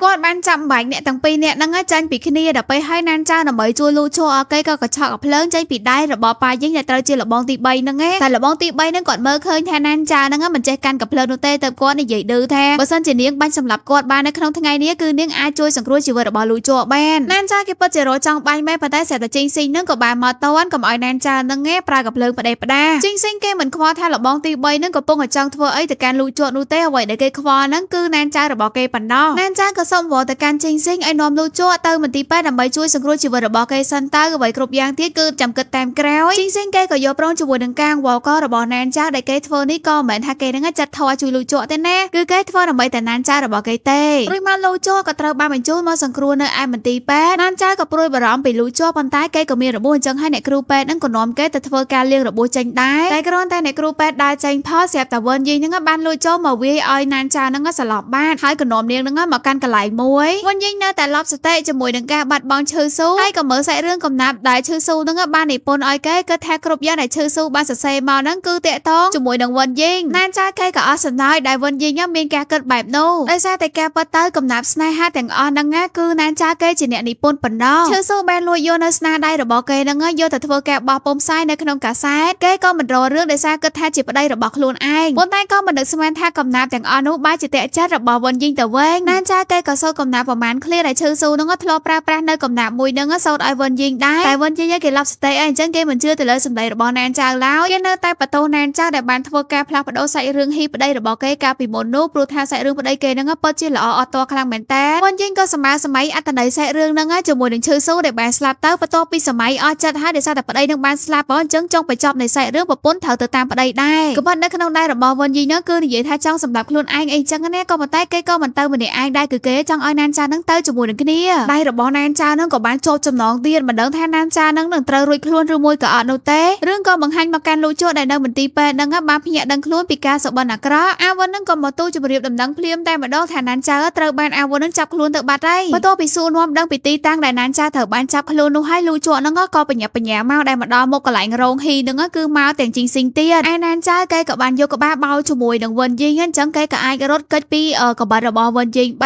ានវិនយីក៏នៅតែបន្តដេញតាមចាក់ណានចាតែណានចាក៏បានដួលទៅលើរង្វង់ដៃរបស់លូចោហ្នឹងក៏បានបាញ់មួយគ្រាប់ចំដៃរបស់វិនយីលូចោនេះពិតជាស្រឡាញ់ណានចាអស់ពីចិត្តមែនតើខ្លួនឯងហ្នឹងមានរបួសបីស្លាប់ទៅហើយប៉ុន្តែគេមិនខ្វល់នោះទេគេសុខចិត្តមកជួយណានចាឲ្យទាន់ពេលវេលាជីងស៊ីងក៏ដេញឲ្យអ្នកទាំងពីរនាក់ហ្នឹងត្រឡប់ទៅកម្មវិធីពេទ្យវិញចុះដើម្បីធ្វើការព្យាបាលរបួសឯវិនយីក៏ត្រូវជីងស៊ីងហ្នឹងចាប់ទៅឃុំឃាំងទុកព្រោះតែថានាងមកស្ដាប់ទៅតាមបំរាមរបស់គេសោះរួចពីនោះមកយើងក៏ឃើញថាជីងស៊ីងហ្នឹងមកជួបជាមួយនឹងលោកម្ចាស់ធាដែលមានអំណោយឲ្យគាត់ទៀតគឺជាកាភ្លើងខ្លីលោកម្ចាស់ធាក៏ស្រឡាញ់កាភ្លើងស្មានថាជីងស៊ីងហ្នឹងមានចេតនាល្អនៅក្នុងការជូនជាអំណោយកាភ្លើងមកឲ្យគាត់ឲ្យការប៉ះទៅជីងស៊ីងហ្នឹងកំពុងតែចោទប្រកាន់ទៅកាន់លោកម្ចាស់ធាថានេះគឺជាកាភ្លើងខ្លីដែលគ្រួសាររបស់លោកម្ចាស់ធាហ្នឹងធ្វើការជួញដូរព្រោះថាគ្រួសាររបស់គេហ្នឹងបានទទួលនៅកាភ្លើងមួយនេះកាលពី2ខែមុនលោកម្ចាស់ធាភ័យខ្លួនមិនស្ទើរនោះទេនៅពេលដែលជីងស៊ីងបានធ្វើការភ្ជុំកាភ្លើងមកកាន់គាត់ប៉ុន្តែកាភ្លើងហ្នឹងគឺវាមានគ្រាប់ទេក៏ហើយលោកម្ចាស់ធាហ្នឹងគាត់ក៏និយាយថាជីងស៊ីងអាចនឹងមានការយកច្រឡំអីគឺពួកគេនិយាយគ្នាសិនទៅព្រោះថាកលការនៅក្នុងក្រុមឈៀនឡុងរបស់គាត់ហ្នឹងគឺមិនរកស៊ីជួញដូរមនុស្សស្រីមិនរកស៊ីជួញដូរកាភ្លើងហើយក៏មិនរកស៊ីធ្វើការជួញដូរគ្រឿងញៀនអីដែរហើយជីងស៊ីងហ្នឹងគេក៏ស្រាប់តែមានផលតាងមួយនៅក្នុងការជួញដូរកាភ្លើងទោះបីជាក្រុមឈៀនឡុងហ្នឹងមិនធ្វើប៉ុន្តែគឺលោកម្ចាស់ធាអាចនឹងធ្វើរឿងដែលធ្វើការជួញដូរកាភ្លើងនេះបើសិនជាជីងស៊ីងធ្វើការផ្សព្វផ្សាយទៅក្រុមឈៀនឡុងក៏នឹងចាប់ដូចគ្នាទៅលោកម្ចាស់ធាគាត់សុំពេលដើម្បីធ្វើការដោះស្រាយសិនយើងមកមើលគូស្នេហ៍ដ៏ផ្អែមល្ហែមរបស់យើងវិញលូចោហ្នឹងគេដឹងខ្លួនមកដោយមានណានចាកំពុងតែគេនៅក្បែរគេតែណានចាមិនទាន់ដឹងខ្លួនអញ្ចឹងគេក៏ចេញមកខាងក្រៅធ្វើការសមដើម្បីសុំណានចានឹងរៀបការប៉ុន្តែការសមនេះដូចជាសមមិនត្រូវមាត់សោះគេក៏នឹកថាប បើសិនជាអាវិននៅក្បែរគេច្បាស់ជាល្អហើយពេលហ្នឹងស្រាប់តែអាវិនហ្នឹងក៏បង្ហាញខ្លួនមកដោយអាវិនកំពុងតែត្រូវមនុស្សរបស់លោកម្ចាស់ធាហ្នឹងភ្ជុំក្បាលរបស់គេហើយលោកម្ចាស់ធាហ្នឹងចង់ជួបជាមួយនឹងលូជ័រក៏ដើរសម្ដៅទៅកាន់អាវិនម្ដងបន្តិចដោយមិនបានចាប់អារម្មណ៍ហ្នឹងក៏ត្រូវមនុស្សរបស់លោកម្ចាស់ធាហ្នឹងវាយឲ្យគេស្លាប់បាត់ហើយណានចាក៏ទៅតែដឹងខ្លួនមកដោយមិនឃើញលូជ័រនៅក្បែរខ្លួនរបស់គេនោះទេជីស៊ីហ្នឹងក៏មករកណានចាដែលប្រាប់តែកាន់ណានចាថាបន្តិចទៀតគេនឹងចាក់ចាញ់ពីក្រុងនេះហើយគេបារម្ភថាអត់មានអ្នកមើលថែណានចាហ្នឹងក៏និយាយថាកុំបារម្ភអីលូជ័រអាចមើលថែគេបានព្រោះថាលូជ័រចេញពីក្រុមឈៀនឡុងហើយតែជីស៊ីគេក៏ធ្វើជានិយាយការពិតថានៅពេលនេះកំពុងតែមានរឿងដែលលូជ័រហ្នឹងធ្វើការលក់នៅកាភ្លើងคล้ายៗអញ្ចឹងអ្នកទាំងអស់គ្នាមិញហ្នឹងគឺតេតងជាមួយនឹងកាភ្លើងคล้ายៗនោះទេការជួញដូរនៅកាភ្លើងคล้ายៗនេះគឺខុសជាមួយនឹងច្បាប់នៅក្នុងក្រុមឈៀនឡុងបើសិនជាលូជ័រត្រូវបានក្រុមឈៀនឡុងចាប់បានគឺពួកគេនឹងប្រហារជីវិតលូជ័រចោលអាលូជ័រក៏កំពុងតែត្រូវបានគេចាប់ដាក់ចូលទៅក្នុងទ្រុងអាវិនគេក៏បានសុំតទៅកាន់លូជ័រតែគេមិនអាចជួយលូជ័របានព្រោះអ្នកទាំងអស់នោះបានយកអាយុជីវិតគ្រួសាររបស់គេមកគំរាមលូជ័រមិនបានស្ដីបន្ទោសឲ្យអាវិនទេគេក៏មានតែពឹងពេឲ្យអាវិនយកអញ្ជើញនឹងយកទៅបកគោលឲ្យមនុស្សជាទីស្រឡាញ់របស់គេនឹងមើលថែនាងឲ្យបានល្អរួចហើយក៏ដេញឲ្យអាវិននឹងបញ្ញាប់ទៅហើយចំពោះណានចាក៏កំពុងតាំងវល់ក៏ឲ្យជីងស៊ីនឹងជួយពួកគេទាំងពីរនាក់ចាក់ចាញ់ពីក្រុងណាននេះប៉ុន្តែបែរជាជីងស៊ីនឹងគេថាគេអាចជួយណានចាបានលុះត្រាតែណានចានឹងចាក់ចាញ់ពីលូជ័រគេសុំការអភ័យទោសពីណានចាដែលគេធ្វើនេះដោយមានភាពអាត្មានិយមបន្តិចប៉ុន្តែណានចាគួរតែដឹងឲ្យថាគេនឹងស្រឡាញ់ណានចាហើយក៏តាមស្វែងរកណានចាជាច្រើនឆ្នាំមកហើយគេនឹងកំចាត់លោកម្ចាស់ធាចោលដើម្បីឲ្យលូជ័រនឹងរស់នៅទីនេះដោយសេរីភាពអញ្ចឹងដើម្បីសុវត្ថិភាពរបស់លូជ័រណានចានឹងក៏យកព្រមជាមួយនៅសំណើរបស់ជីងសេងលៀមនឹងអាវិននឹងក៏រត់មករកណានចាដើម្បីឲ្យនាងទៅជួយលូជ័រផងព្រោះលោកម្ចាស់ធានឹងកំពុងតែចង់សម្លាប់គេហើយអញ្ចឹងមកខាងលូជ័រវិញគឺលូជ័រនឹងកំពុងតែនៅក្នុងទ្រុងនឹងដដែលដោយលោកម្ចាស់ធានឹងកំពុងតែបំរុងនៅក្នុងការសម្លាប់គេជាមួយចូលទៅក្នុងតាកដោយលបងទី3នឹងជាអ្នកធ្វើការបញ្ជាព្រោះលោកម្ចាស់ធាក៏នៅស្ទាក់ស្ទើរទៅតាមច្បាប់ទម្លាប់នៅក្នុងក្រុមឈៀនឡុងអញ្ចឹងណាគេធ្វើអីខុសទៅតាមច្បាប់អីចឹងទៅគឺត្រូវធ្វើការចាប់ជាមួយទឹកសម្លាប់ចោលមិនមានការលើកលែងលបងទី3នឹងក៏បញ្ជាឲ្យកូនចៅធ្វើការទម្លាក់ទ្រង់របស់លូជ័រនឹងចូលទៅក្នុងទឹកតែម្ដងបានបន្តិចជីងស៊ីងគេក៏មកដល់ហើយកូនចៅរបស់គេនឹងក៏បាញ់សម្លាប់កូនចៅរបស់លោកម្ចាស់ធាអស់រលីងលោកម្ចាស់ធាក៏បកគោកូនសាដែលបានចាក់ទ្រង់របស់លូជ័រនឹងទៅឲ្យណានចៅដើម្បីលោតទឹកចូលទៅជួយសង្គ្រោះលូជ័រដោយខ្លួនឯងលោកម្ចាស់ធាគាត់ក៏មិនបានរួចខ្លួនដែរជីងស៊ីងនឹងក៏បានបាញ់សម្លាប់គាត់ណានចៅយើងនឹងគេក៏បានមកដល់ទ្រង់របស់លូជ័រឲ្យក៏ធ្វើការចាក់ចូលទៅប៉ុន្តែលូជ័រក៏បានស្លាប់បានអញ្ចឹងគេក៏បានថាបលូជ័រដើម្បីជួយបញ្ចូលអុកស៊ីសែនឲ្យគ្នាអីចឹងណារួចពីនោះមកយើងក៏ឃើញថាលូជ័រនឹងគេក៏ដឹងខ្លួនមកដែលមានណានចានឹងនៅក្បែរខ្លួនរបស់គេពិតជាសប្បាយចិត្តខ្លាំងមែនតើដោយមានការសន្យាជាមួយនឹងគ្នាទៀតនោះណានចានឹងគេក៏ទីរកចិញ្ចៀនរបស់គេនៅឯណាឲ្យលូជ័រនឹងពេលឲ្យគេមកដល់ពាក់ចូលដៃហើយទៅបានដឹងថានេះគ្រាន់តែជាសបិនរបស់លូជ័រប៉ុណ្ណោះលូជ័របានដឹងខ្លួនមកមែនតើហ្នឹងគេក៏ស្រែកសួររណានចាតែអាវិនចេះតែប្រឡប់និយាយរឿងផ្សេងតោះតែលូជ័រសម្លុតសួរខ្លាំងមែនតើទៅអាវិននិយាយការពិតថាណានចាដើម្បីទៅជួយលូជ័រចេញពីទឹកទន្លេនោះនាងបានបាត់បង់ជីវិតរបស់ខ្លួនឯងបាត់ទៅហើយព្រោះអីទឹកទន្លេវាហូរខ្លាំងពេកលូជ័រដំបូងគេមិនអាចទទួលយកការពិតដែលត្រូវបាត់បង់ណានចាអញ្ចឹងទេប៉ុន្តែក្រោយពីការឈឺចាប់ដល់គេក៏សន្យាជាមួយនឹងខ្លួនឯងថាមិនឲ្យណានចាស្លាប់ទៅដោយអាសាបងនោះទេគេនឹងសងសឹកឲ្យនាងអ្នកណាដែលធ្វើឲ្យនាងនឹងត្រូវបាត់បង់ជីវិតបែបនេះពេលវេលាកន្លងផុតទៅមួយរយៈលូជ័រហ្នឹងគេក៏បានបង្កើតក្រុមម៉ាហ្វៀរបស់គេមួយក្រុមដែរដែលមានឥទ្ធិពលនៅក្នុងក្រុងនេះខ្លាំងមែនតើលូជ័រគេថែមទាំងបានរៀបចំនៅពិធីរៀបការមួយទៀតដែលអ្នកគ្រប់គ្នានឹងមិនបានដឹងថាកូនកំមុំនឹងជាអ្នកណានោះទេហើយការលាក់បាំងនឹងលូជ័រគេរៀបការជាមួយនឹងរូបថតរបស់ណានចាទោះបីជាដឹងថាណានចានឹងបានបាត់បង់ជីវិតក៏ដោយក៏លូជ័រគេរៀបការជាមួយនឹងណានចាដើម្បីឲ្យនាងនឹងក្លាយទៅជាភរិយារបស់គេដែរលូជ័រក៏ថែមទាំងតាមសើពីសម័យរបស់លបងទី3ព្រោះថាការស្លាប់របស់ណានចានឹងគឺបណ្ដាលមកពីគាត់នឹងឯងហើយគេក៏សោកដំណឹងបានដឹងឲ្យថាគាត់នឹងនៅកន្លែងណាអញ្ចឹងហើយក៏បញ្ញាប់នាំកូនចៅរបស់គេនឹងចាក់ចាញ់ពីទីក្រុងមួយនេះទៅទីក្រុងមួយទៀតដែលនៅក្នុងក្រុងនឹងផងដែរណានចាគេក៏កំពុងតែរស់នៅជាមួយនឹងជីងសេងបានឃើញព័ត៌មានក្នុងកាសែតដែលលូជ័រនឹងបានរៀបការហើយទៅមាត់របស់គេនឹងមិនតនេសោះក៏យកទៅប្រាប់ណានចៅដែរណានចៅគេមិនខ្វល់នោះទេបើពួកគេនៅបាយគ្នាហើយនៅមកជួលដំណឹងឲ្យគេធ្វើអីទៀតជីងស៊ីងអត់ទាន់ចាប់ទេគេថាបើសិនជាលូជ័របានដឹងថាណានចៅនៅរស់ប្រហែលជាគេមិនសម្រេចចិត្តអញ្ចឹងទេណានចៅក៏តបថាគ្មានពាក្យបើសិននោះទេរួចហើយក៏បបួលជីងស៊ីងនឹងទៅចូលរួមកម្មវិធីតែម្ដងនៅក្នុងរានកសាមួយលបងទី3គាត់កំពុងតែធ្វើការបៀតបៀនទៅលើស្ត្រីម្នាក់ដែលស្ត្រីម្នាក់ហ្នឹងក៏មានកូនបាត់ទៅហើយតែគាត់អត់ខ្វល់នោះទេកំពុងតែសប្បាយចិត្តយ៉ាងខ្លាំងស្រាប់តែមានកបិតមួយបានមកភ្ជុំក្នុងរបស់គ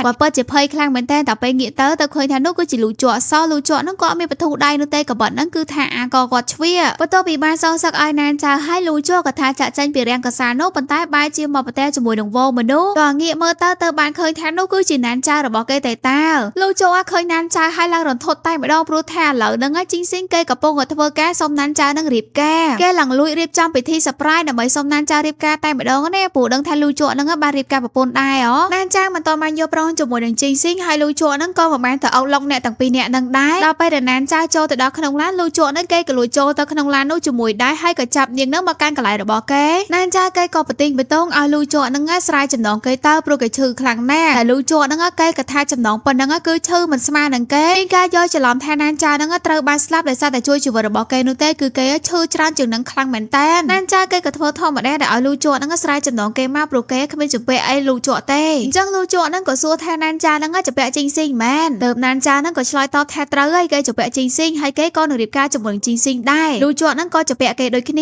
តោះហើយមានអីលូជក់ហ្នឹងគេឡើងឌឺដើម្បីសងតែការណានចាគេសងយប់ហ្នឹងតែម្ដងដោយចាប់ណានចាហ្នឹងថាតែក៏ថាមិនបានប្រមាណដែរព្រោះណានចាហ្នឹងបានខាំប្របែមាត់របស់គេហើយនាងក៏បានថាពួកគេក៏បានរៀបការហើយអញ្ចឹងពួកគេគឺមិនត្រូវធ្វើការក្បត់ដៃគូរបស់ពួកគេឡើយលូជក់ក៏តបថាណានចាមិនទៅតែស្គាល់គេថ្ងៃដំបូងនោះទេស្គាល់ពីចរិតរបស់គេនិយាយបដាហ្នឹងលូជក់ហ្នឹងក៏ដោះសម្លៀកបំពាក់បដាលូជក់នេះក៏មានតែខ្វល់អីនោះទេគឺថាប្រព្រឹត្តបទល្មើសជាមួយនឹងគ្នាតែម្ដងទៅគេក៏ចាប់3ណានចាហ្នឹងទៅទម្លាក់ចូលក្នុងទឹកអាងស្របពេលដែលជីងស៊ីងនេះគេក៏បានឲ្យកូនចៅតាមស្វែងរកណានចាប៉ុន្តែរកមិនឃើញតម្រុយរបស់នាងសោះតែក៏បានដឹងថាមានក្រុមអ្នកជំនួយមួយក្រុមហ្នឹងចូលមកកាន់ទីក្រុងរបស់ពួកគេអញ្ចឹងជីងស៊ីងហ្នឹងក៏ឲ្យកូនចៅនាំផ្លូវទៅជួបពួកអ្នកទាំងអស់នោះទៅលូចូលបន្ទាប់ពីទម្លាក់ណានចាចូលទៅក្នុងទឹកហើយគេក៏ថាគេលែងខ្វល់អីទាំងអស់ទោះបីជាណានចាហ្នឹងបដិសេធអីគឺគេដឹងតែធ្វើទៅតាមចិត្តដែលគេចង់ប៉ុណ្ណោះអញ្ចឹងហើយគេក៏បានចាប់ណានចាហ្នឹងថើបគ្រប់ទីកន្លែងតែម្ដងហើយណានចាហ្នឹងក៏រើឡើងពេញហ្នឹងគេនៅមិនស្ងៀមនោះទេព្រោះគេមិនចង់ផងហ្នឹងអញ្ចឹងលូជក់ហ្នឹងគេឃើញថាណានចាហ្នឹងដូចចង់វាយគេខ្លាំងណាស់ក៏ស្រែកចំណោលហ្នឹងឲ្យណានចាវាយតាមចោលណានចាហ្នឹងក៏ទះកាភ្លៀងផងអីផងវាយដើមទ្រូងរបស់លូជក់តអស់ចិត្តទៅមានអីថើបគ្នាដែរហើយខាងស្រីហ្នឹងក៏លែងរើបំរាស់ដូចមុនដែរគឺថាស្ម័គ្រចិត្តតែម្ដងណ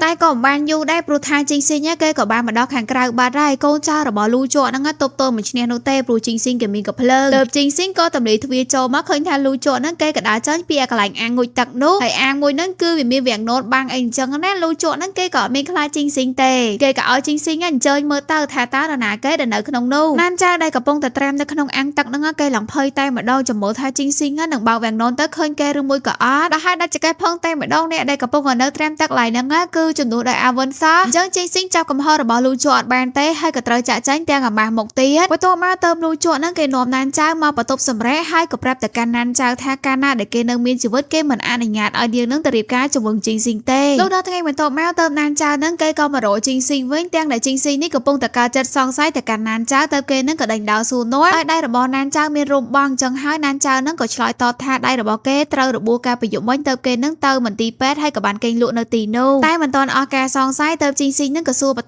ទៀតហើយហុងទៅនៅឯណាមិនក៏មិននៅជាមួយនឹងនាងណានចៅហ្នឹងក៏កុហករៀងបេបើបន្តិចថាគេបានឲ្យហុងទៅហ្នឹងទៅកាន់ទីក្រុងជាងដើម្បីប្រមូលរបស់ឲ្យគេប៉ុណ្ណោះរួចមកហើយនោះជីងស៊ីងហ្នឹងក៏បានដេញដោលសួរនាំបន្តទៀតថាតើណានចៅហ្នឹងគឺនឹងយកព្រមរៀបការជាមួយនឹងគេឬមួយក៏អត់ព្រោះថាមិនទាន់បានស្ដាប់ចម្លើយណានចៅក៏ឆ្លើយតបបែបមិនបដិសេធជាមួយនឹងជីងស៊ីងក៏ថាតាមការសម្រេចចិត្តរបស់ជីងស៊ីងទៅចោលទៅធ្វើឲ្យជីងស៊ីងពិតជាសប្បាយចិត្តខ្លាំងមែនតើហើយយ៉ាងណាជីងស៊ីងនៅតែមានការសង្ស័យដែលឲ្យកូនចៅរបស់គេហ្នឹងទៅស៊ើបមើលថាតើណានចៅហ្នឹងបានទៅមន្ទីរពេទ្យឬមួយក៏អត់ការពីយប់មិញនោះហើយចម្លើយនោះណានចៅពិតជាបានទៅមែនប៉ុន្តែនៅតែមិនអស់ចិត្តដដែលគឺត្រូវតែទៅស៊ើបពីហុងទៅទៀតថាតើនាងនៅឯណាពេលនេះបន្ទាប់ពីនឹងមកជីងស៊ីងគេក៏នាំណានចៅទៅជួបជាមួយនឹងបរិសម្នាក់ដែលត្រូវជាឪពុកធម៌របស់គេគាត់មានឈ្មោះថាឆឹងឈីងភីងអញ្ចឹងអេដមីនហៅថាលោកម្ចាស់ឆឹងតែចោគាត់ក៏ជាអ្នកមានជាងគេនៅក្នុងទីក្រុងមួយនេះណានចៅក៏ទិញនំមួយប្រភេទដែលវាតាក់ទងជាមួយនឹងទីកន្លែងដែលលោកម្ចាស់ឆឹងនឹងចូលចិត្តហើយការពិតនឹងទីកន្លែងដែលគាត់ចូលចិត្តហ្នឹងគឺជាដើមទឹកដីកំណើតរបស់ប្រពន្ធគាត់ដែលបានចែកឋានទៅសោះប៉ុន្តែយ៉ាងណានោះក៏អត់មានបានបន្តណានចៅនោះទេមានតែសរសើរណានចៅដែលធ្វើឲ្យគាត់ហ្នឹងបាននឹកឃើញនៅរឿងកាលពីមុនហើយក៏និយាយចោះសម្រងគ្នាអីចឹងទៅជីងស៊ីងក៏ណែនាំឲ្យណានចៅធ្វើការហៅលោកម្ចាស់ឆឹងហ្នឹងថាឪពុកធម៌ដូចគេដែរព្រោះពួកគេជាផ្សារសាច់ផ្សារឈាមគ្នាហើយណានចៅគេក៏ព្រមហៅលោកម្ចាស់ឆឹងហ្នឹងថាជាឪពុកធម៌ហើយគាត់ក៏ប្រាប់ថាថ្ងៃហ្នឹងគាត់មានភ្ញៀវពិសេសហ្នឹងណែនាំឲ្យអ្នកទាំងពីរនាក់ហ្នឹងបានស្គាល់ដែរឯជីងស៊ីងហ្នឹងគេក៏ដេញឲ្យណានចៅហ្នឹងទៅរងចាំគេនៅឯទីធ្លាខាងក្រៅសិនទៅចោះដោយសារតែគេហ្នឹងក៏មានរឿងនិយាយគ្នាជាមួយនឹងឪពុកធម៌របស់គេទៅពេលដែលណានចៅចេញមកលំហែនៅទីធ្លាខាងក្រៅហ្នឹងមានអីគឺលូជក់ហ្នឹងក៏មកអោបគេពីក្រោយណានចៅដំបងស្មានថាជីងស៊ីងជាអ្នកអោបគេទៅលន់មាត់ហៅឈ្មោះរបស់ជីងស៊ីងអញ្ចឹងមានអីលូជក់ហ្នឹងគេក៏ថាយ៉ាងម៉េចខកចិត្តដែលគេហ្នឹងមិនជាជីងស៊ីងមែនណានចៅឡើងឆ្ងល់តែម្ដងមិនបានលូជក់ហ្នឹងតាមគេមកដល់ទីនេះទៀតហើយលូជក់ហ្នឹងក៏ថានាងទៅដល់ណាគេក៏ទៅដែរគេមិនឲ្យនាងហ្នឹងរៀបការជាមួយជីងស៊ីងហ្នឹងទេតែកំពុងតែប្រទីបតងគ្នាហ្នឹងស្រាប់តែជីងស៊ីងហ្នឹងក៏បានមកដល់ល្មមទៀ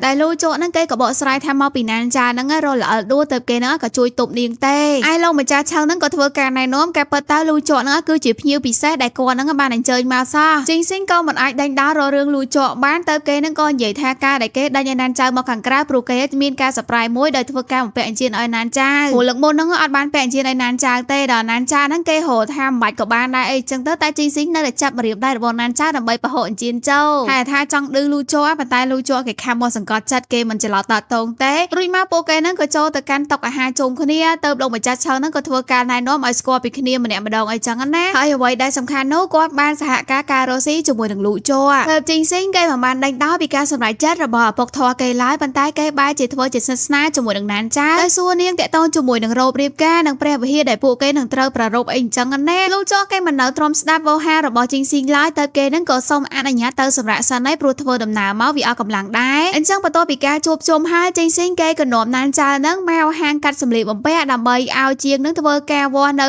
សម្រងរបស់នាងនៅក្នុងការកាត់រោបមង្គលការមេជាងក៏ឲ្យណានចៅចូលទៅក្នុងបន្ទប់ដែលបានបាំងវាំងននជួបជាមួយនឹងកូនជាងរបស់គាត់នៅក្នុងការវាស់ជាមួយនឹងគ្នាហើយទាំងជីងស៊ីងជាមួយនឹងមេជាងនឹងក៏អង្គុយរងចាំនៅខាងក្រៅប៉ុន្តែអ្នកដែលនៅក្នុងបន្ទប់នោះមិនមែនជាកូនជាងឡើយគឺជាលូជ័រដែលកំពុងតែធ្វើការចាប់បខំណានចៅម្ដងទៀតគម្រាមនាងនឹងឲ្យនៅឲ្យស្ងៀមបើសិនជីងស៊ីងដឹងគេក៏មានហេតុផលនៅក្នុងការវាយគ្នាជាមួយជីងស៊ីងដែរអញ្ចឹងទៅណានចៅនឹងគេនៅស្ងៀមព្រោះខ្លាចថាជីងស៊ីងដឹងឲ្យលូជ័រនឹងធ្វើការវាស់សម្រងឲ្យវាស់ប្រវាយស្មាឲ្យអីចឹងទៅហើយគេក៏ជាអ្នកដែលស្រែកប្រាប់មេជាងខាងក្រៅឲ្យគាត់នឹងកត់ទំហំរបស់គេមេជាងជាមួយនឹងជីងស៊ីងនឹងក៏កំពុងតែឆ្ងល់ហេតុអីក៏កូនជាងនឹងមិនជាអ្នកដែលស្រែកប្រាប់តែខ្លួនឯងមិនបានណានចៅជាអ្នកស្រែកប្រាប់អីចឹងណាតោះឲ្យដល់ទំហំដើមទ្រូងម្ដងណានចៅគេអត់ចង់ឲ្យលូជ័រនឹងប៉ះពាល់គេនោះទេប៉ុន្តែលូជ័រក៏ថាបើសិនជានាងនៅតែម្នាក់ទៀតជីងស៊ីងច្បាស់ជាចូលមកហើយបើសិនជាចូលមកតានាងនឹងត្រូវកើតយ៉ាងណាទៅណានចៅនឹងគេនៅឲ្យស្ងៀមឲ្យលូជ័រនឹងវាស់ទំហំដើមទ្រូងឲ្យទៅបន្ទាប់ពីគេវាស់វែងហើយគឺណានចៅនៅតែមិនទាន់ចេញមកខាងក្រៅទៀតគឺជីងស៊ីងកាន់តែចង់ដឹងហើយថាតើណានចៅជួបជាមួយអីនៅខាងក្នុងហើយលូជ័រនេះកំពុងតែចាប់ណានចៅជាប់ដោយបង្ខំឲ្យនាងនឹងថើបគេមកបើមិនអញ្ចឹងទេគឺ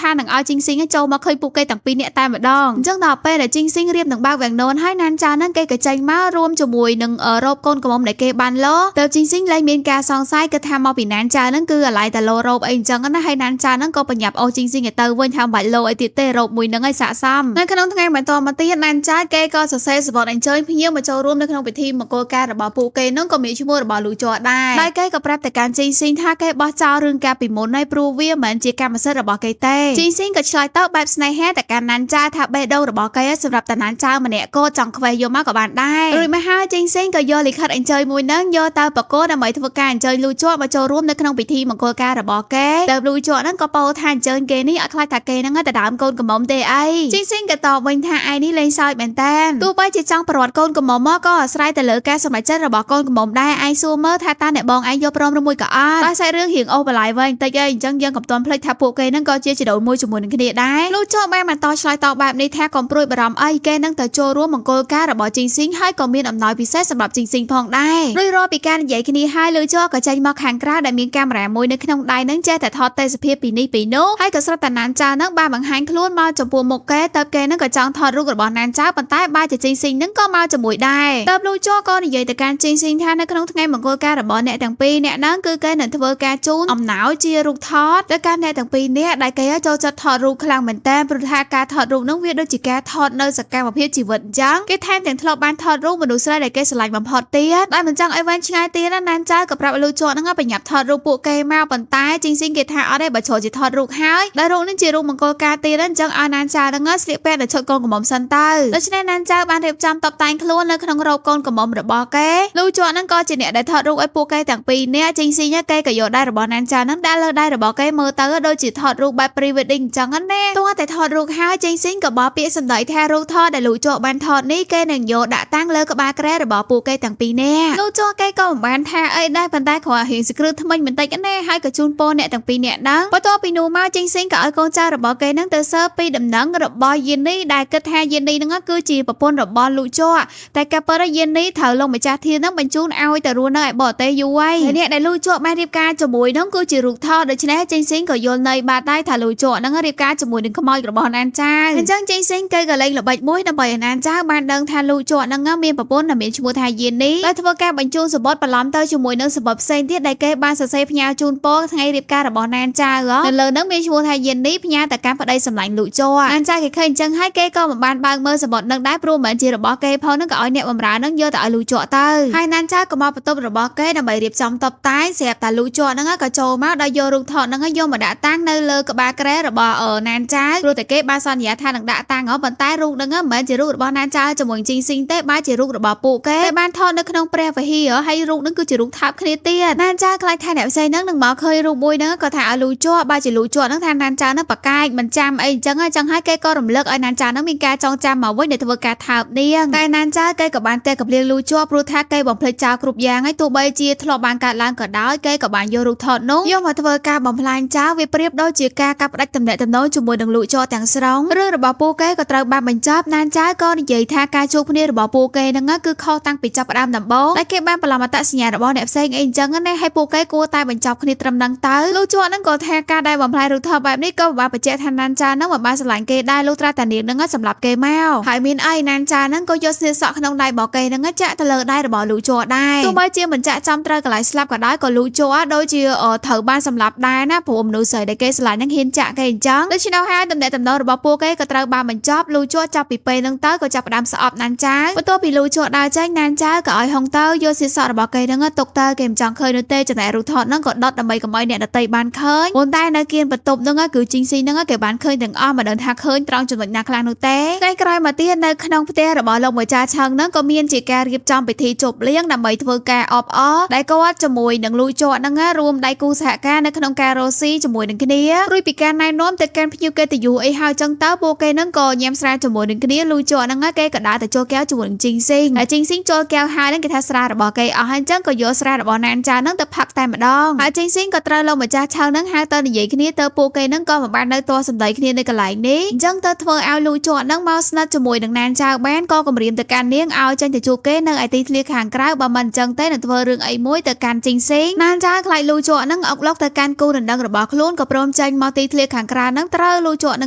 ងចាប់ជាប់ដល់ដែរគេលែងនិយាយស្រួលបួជាមួយនឹងណានចៅទៀតដែររបៀបថាកំហឹងផងការស្រឡាញ់ផងលាយឡំគ្នាទើបក៏ចាប់ណានចៅនៅត្រង់កន្លែងសួនច្បារហ្នឹងស្របពេលដែលជីងស៊ីងហ្នឹងបានដឹងថាគឺបាត់ណានចៅចេញពីកម្មវិធីជប់លៀងគេក៏មកខាងក្រៅដែរដើម្បីស្វែងរកនាងលូចគេកំពុងតែចាប់ចម្រិតថើបនាងខ្លាំងមែនតើនៅលើតោនឹងតពេលដែលជីងស៊ីងមកដល់ហ្នឹងគឺថាបាត់សម្ោរបស់ពួកគេបាត់ហើយនៅសល់តែតោងប៉ាក់ទៅប៉ាក់មកនៅណាហើយជីងស៊ីងហ្នឹងក៏រើសបានកវល់មកខាងរបស់ណានចៅទៀតដឹងតែមានរឿងធំហើយតែប៉ុណ្ណឹងជីងស៊ីងក៏បញ្ញាមកស្វែងរកណានចៅនៅក្នុងបន្ទប់របស់នាងដែលឃើញថានាងបានផ្លាស់ប្ដូរនៅឈុតថ្មីបាត់ទៅហើយតែណានចៅហ្នឹងក៏កុហកដោយសារតែឈុតមុនហ្នឹងបានប្រឡាក់ទៅគេហ្នឹងក៏ដូរថ្មីអញ្ចឹងជីងស៊ីងហ្នឹងក៏បន្តសួរទៀតហើយចុះមិនក៏កវល់ហ្នឹងដូរដែរណានចៅដំបងក៏ថាមកពីកវល់ហ្នឹងវាមិនសមជាមួយនឹងរ៉ូបនេះទៅធ្វើការផ្លាស់ប្ដូរតែជីងស៊ីងគេថាកវល់នោះស្អាតជាងអញ្ចឹងគេក៏ចង់មើលមានអីណានចៅហ្នឹងក៏ហក់ទៀតលេងបានហ្នឹងក៏ថាកវល់របស់គេបាត់មកខាងបាត់ហើយអញ្ចឹងជីងស៊ីងហ្នឹងក៏ចោទសួរទាំងកំហឹងតែម្ដងថាណានចៅហ្នឹងទៅសួនច្បារខាងក្រោយហ្នឹងជួយជាមួយនឹងលូជក់មែនទោះបីជាណានចៅហ្នឹងព្យាយាមបកស្រាយថាមិនទៅក៏ដោយក៏ថាណានចៅហ្នឹងក៏ហក់គេតែក៏សំណាងល្អដោយសារតែហុងទៅហ្នឹងបានរត់មកដល់ថាកវល់មកខាងទៀតរកឃើញឯអ្នកនាងចេះបានហុងទៅមកតន់ក៏ប៉ុន្តែណានចៅមិនតន់បាត់ភ័យនៅឡើយនោះទេដៃរបស់គេនៅញ័រនៅពេលដែលធ្វើការបង្ហាញកវល់ហ្នឹងទៅកាន់ជីងស៊ីងហើយជីងស៊ីងហ្នឹងក៏មិនបានធ្វើការដេញដោលណានចៅបន្តទៀតគិតថាខ្លួនគេហ្នឹងក៏មានការយកច្រឡំអីចឹងទេប៉ុន្តែអត់ទេគេមិនទាន់អស់ចិត្តឯណាគេក៏ព្យាយាមសម្លឹងមើលស្រីៗដែលបានចូលរួមនៅក្នុងកម្មវិធីនោះថាតើនរណាគេមានពាក់កវល់ដូចជាមួយនឹងណានចៅហើយជ្រូកបាត់មកខាងដែរណានចៅគេក៏បាននឹកឃើញរឿងមួយនេះដែរប៉ុន្តែជីងស៊ីងបានឲ្យកូនចៅហ្នឹងយាមទៅមុខបន្ទប់បានមិនឲ្យនាងហ្នឹងចេញពីបន្ទប់ទេតែហុងទៅគេអាចចេញនឹងមកលួចតាមមើលជីងស៊ីងដល់ឥឡូវហ្នឹងជីងស៊ីងរកឃើញនារីដែលបានជ្រូកបាត់កវល់មកចំហៀងហ្នឹងគេក៏ចុះមកសួរនាំនាងដែលឈរនាងថាកវល់នេះគេរើសបាននៅឯបន្ទប់សិក្សាតើនាងហ្នឹងមានទៅបន្ទប់សិក្សាឬមួយក៏អត់ហើយសំណាងឯដែលនារីម្នាក់ហ្នឹងឆ្លើយតបថាគេទៅទីធ្លាខាងក្រៅនោះទេកវល់ហ្នឹងជារបស់គេហើយប៉ុន្តែសំណាងក៏វាមិនបានកើតឡើងដោយចៃដន្យនោះទេវាជាការរៀបចំរបស់លូជក់ហើយសន្យាថានឹងជួយជំនួយគ្រួសាររបស់នារីម្នាក់ហ្នឹងទៅនារីម្នាក់ហ្នឹងទៅកុហកជីងស៊ីសម្ដែងអញ្ចឹងឯងហើយហុងទៅក៏យករឿងមួយហ្នឹងមកប្រាប់ណានចៅដែលលូជក់ហ្នឹងបានជួយនាងពីក្រោយខ្ន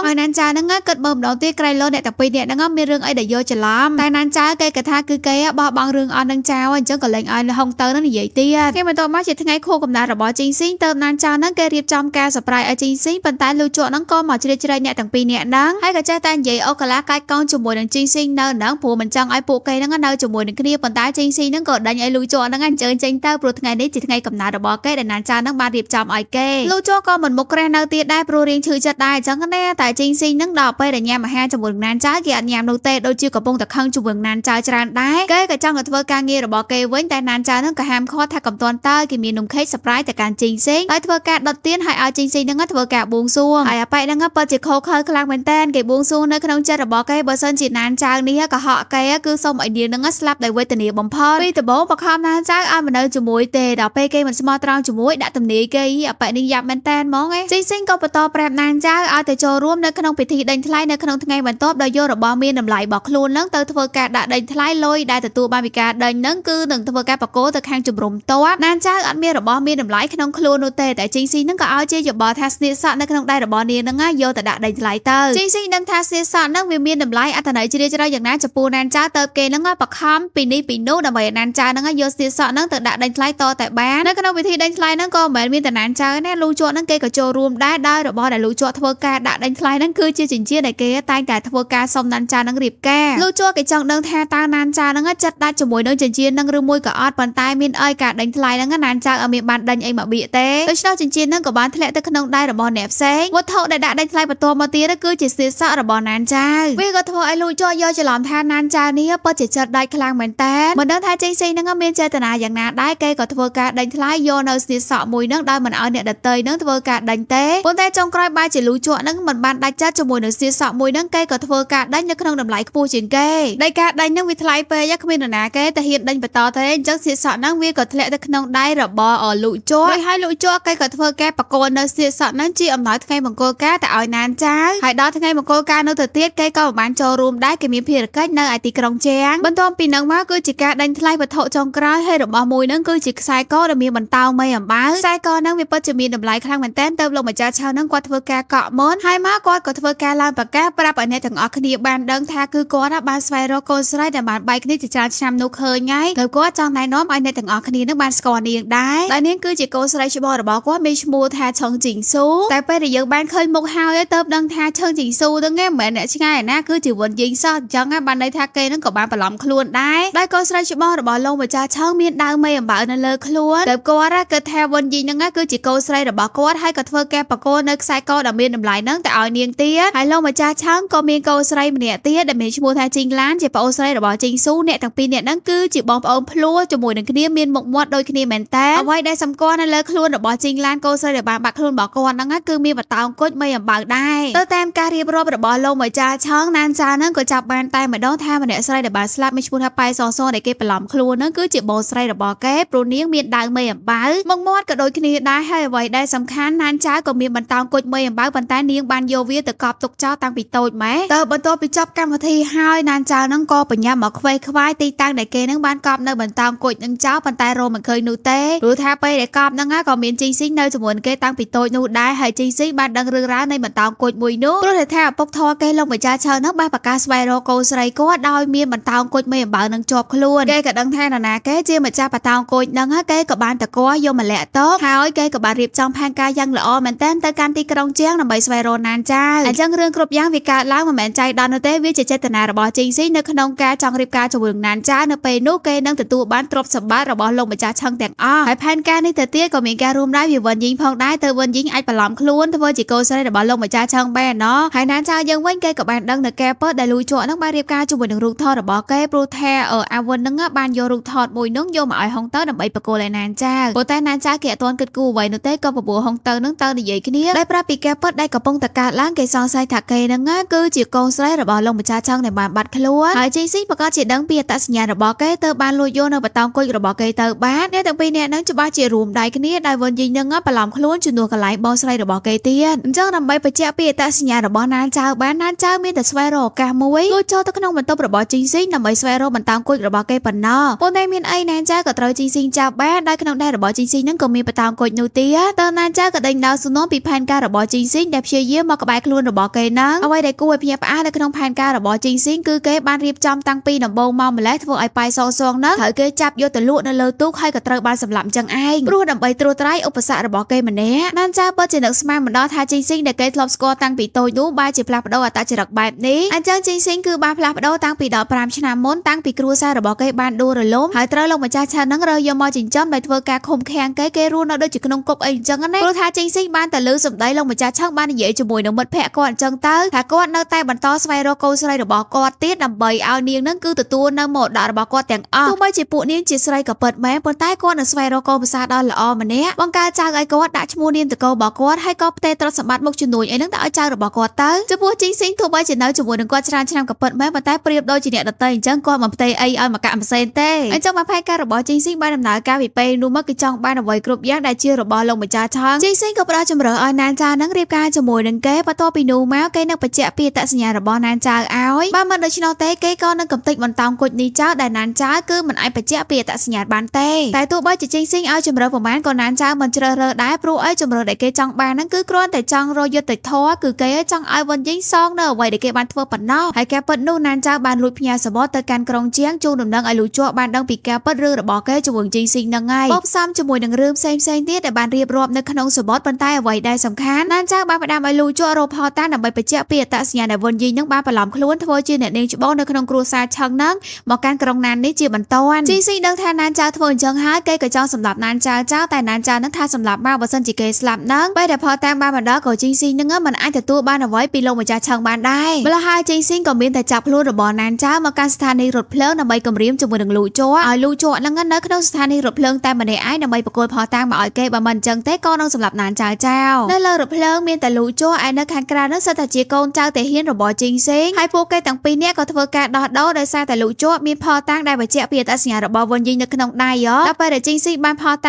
ាហើយគេក៏បកគោលណានចាហ្នឹងទៅឲ្យលូជ័រគេហ្នឹងក៏ធ្វើការដុតនៅផតាហ្នឹងចោលប៉ុន្តែនៅក្នុងទូរថភ្លើងនេះក៏មិនមែនមានតែលូជ័រដែរក៏ប៉ុន្តែកូនចៅរបស់គេក៏នៅក្នុងនោះដែរទៅអាវិនក៏បង្ខំបញ្ជាឲ្យអ្នកបើករថភ្លើងហ្នឹងធ្វើការបច្ឆេម៉ាស៊ីនទៅមុខចឹងទៅហើយកូនចៅរបស់ជីងស៊ីងក៏មិនអាចសម្រុកចូលមកបានដោយសារតែមានអ្នកចាំទប់នៅខាងក្នុងទាំងជីងស៊ីងជាមួយនឹងលូជ័រក៏បានផ្ទុះគ្រាប់ជាមួយនឹងគ្នាបាញ់ភុងផាំងទៅមកទៅតែមិនត្រូវគ្នានោះទេដល់ពេលដែលលូជ័របានសម្រុកមកក្បែរខ្លួនរបស់ជីងស៊ីងស្រាប់តែគេហ្នឹងក៏អស់គ្រាប់កំភ្លើងបានតែលូជ័រគេក៏រហ័សធ្វើឲ្យកំភ្លើងពីដៃរបស់ជីងស៊ីងហ្នឹងវារបូតជ្រុះចូលទៅក្រោមកៅអីណានចាក៏ព្យាយាមរើសនៅកំភ្លើងហ្នឹងដើម្បីជួយលូជ័រឲ្យពីរនាក់ហ្នឹងក៏វាយគ្នាយ៉ាងស្វិតស្វាញបើសិនជាត្រឹមតែវាយគ្នាអត់អាវុធអីពីរនាក់ហ្នឹងអាចថាវាយលបួសរៀងខ្លួនអីអញ្ចឹងណាប៉ុន្តែជីងស៊ីងហ្នឹងគេបានយកកបិតមកតាមខ្លួនអញ្ចឹងកបិតនៅក្នុងដៃអាចនឹងធ្វើឲ្យលូជ័រហ្នឹងចាញ់ព្រៀបឯណានចាគេក៏រាវបានកំភ្លើងមកវិញភ្យងទៅកាន់ជីងស៊ីងដែលជីងស៊ីងហ្នឹងក៏ធ្វើការបចោឯណានចាហ្នឹងដាក់កំភ្លើងចោលទៅគេនឹងមិនធ្វើអីទៅកាន់លូជ័រទេហើយគិតថាណានចាហ្នឹងចាត់តូនមិនហ៊ានបាញ់មែនដល់ពេលណានចារៀបនឹងដាក់កំភ្លើងចោលជីងស៊ីងក៏បន្តធ្វើការវាយទៅកាន់លូជ័រដើម្បីចង់សម្លាប់លូជ័រប៉ុន្តែនៅពេលដែលគេដួលឲ្យក្រោបមកវិញណានចាហ្នឹងក៏បាញ់មួយគ្រាប់ចំកដាក្បាលរបស់គេស្លាប់ភ្លាមតែម្ដងហើយទោះបីជាជីងស៊ីងបានស្លាប់ក៏ពិតមែនប៉ុន្តែណានចាគេមិនទាន់អាចទៅរស់នៅជាមួយនឹងលូជ័រតែពីរនាក់បានទេគេត្រូវធ្វើការបកអាក្រាតពីវិនយីងសិនដែលបានធ្វើការបន្លំខ្លួនជាកូនស្រីរបស់លោកម្ចាស់ឆឹងនោ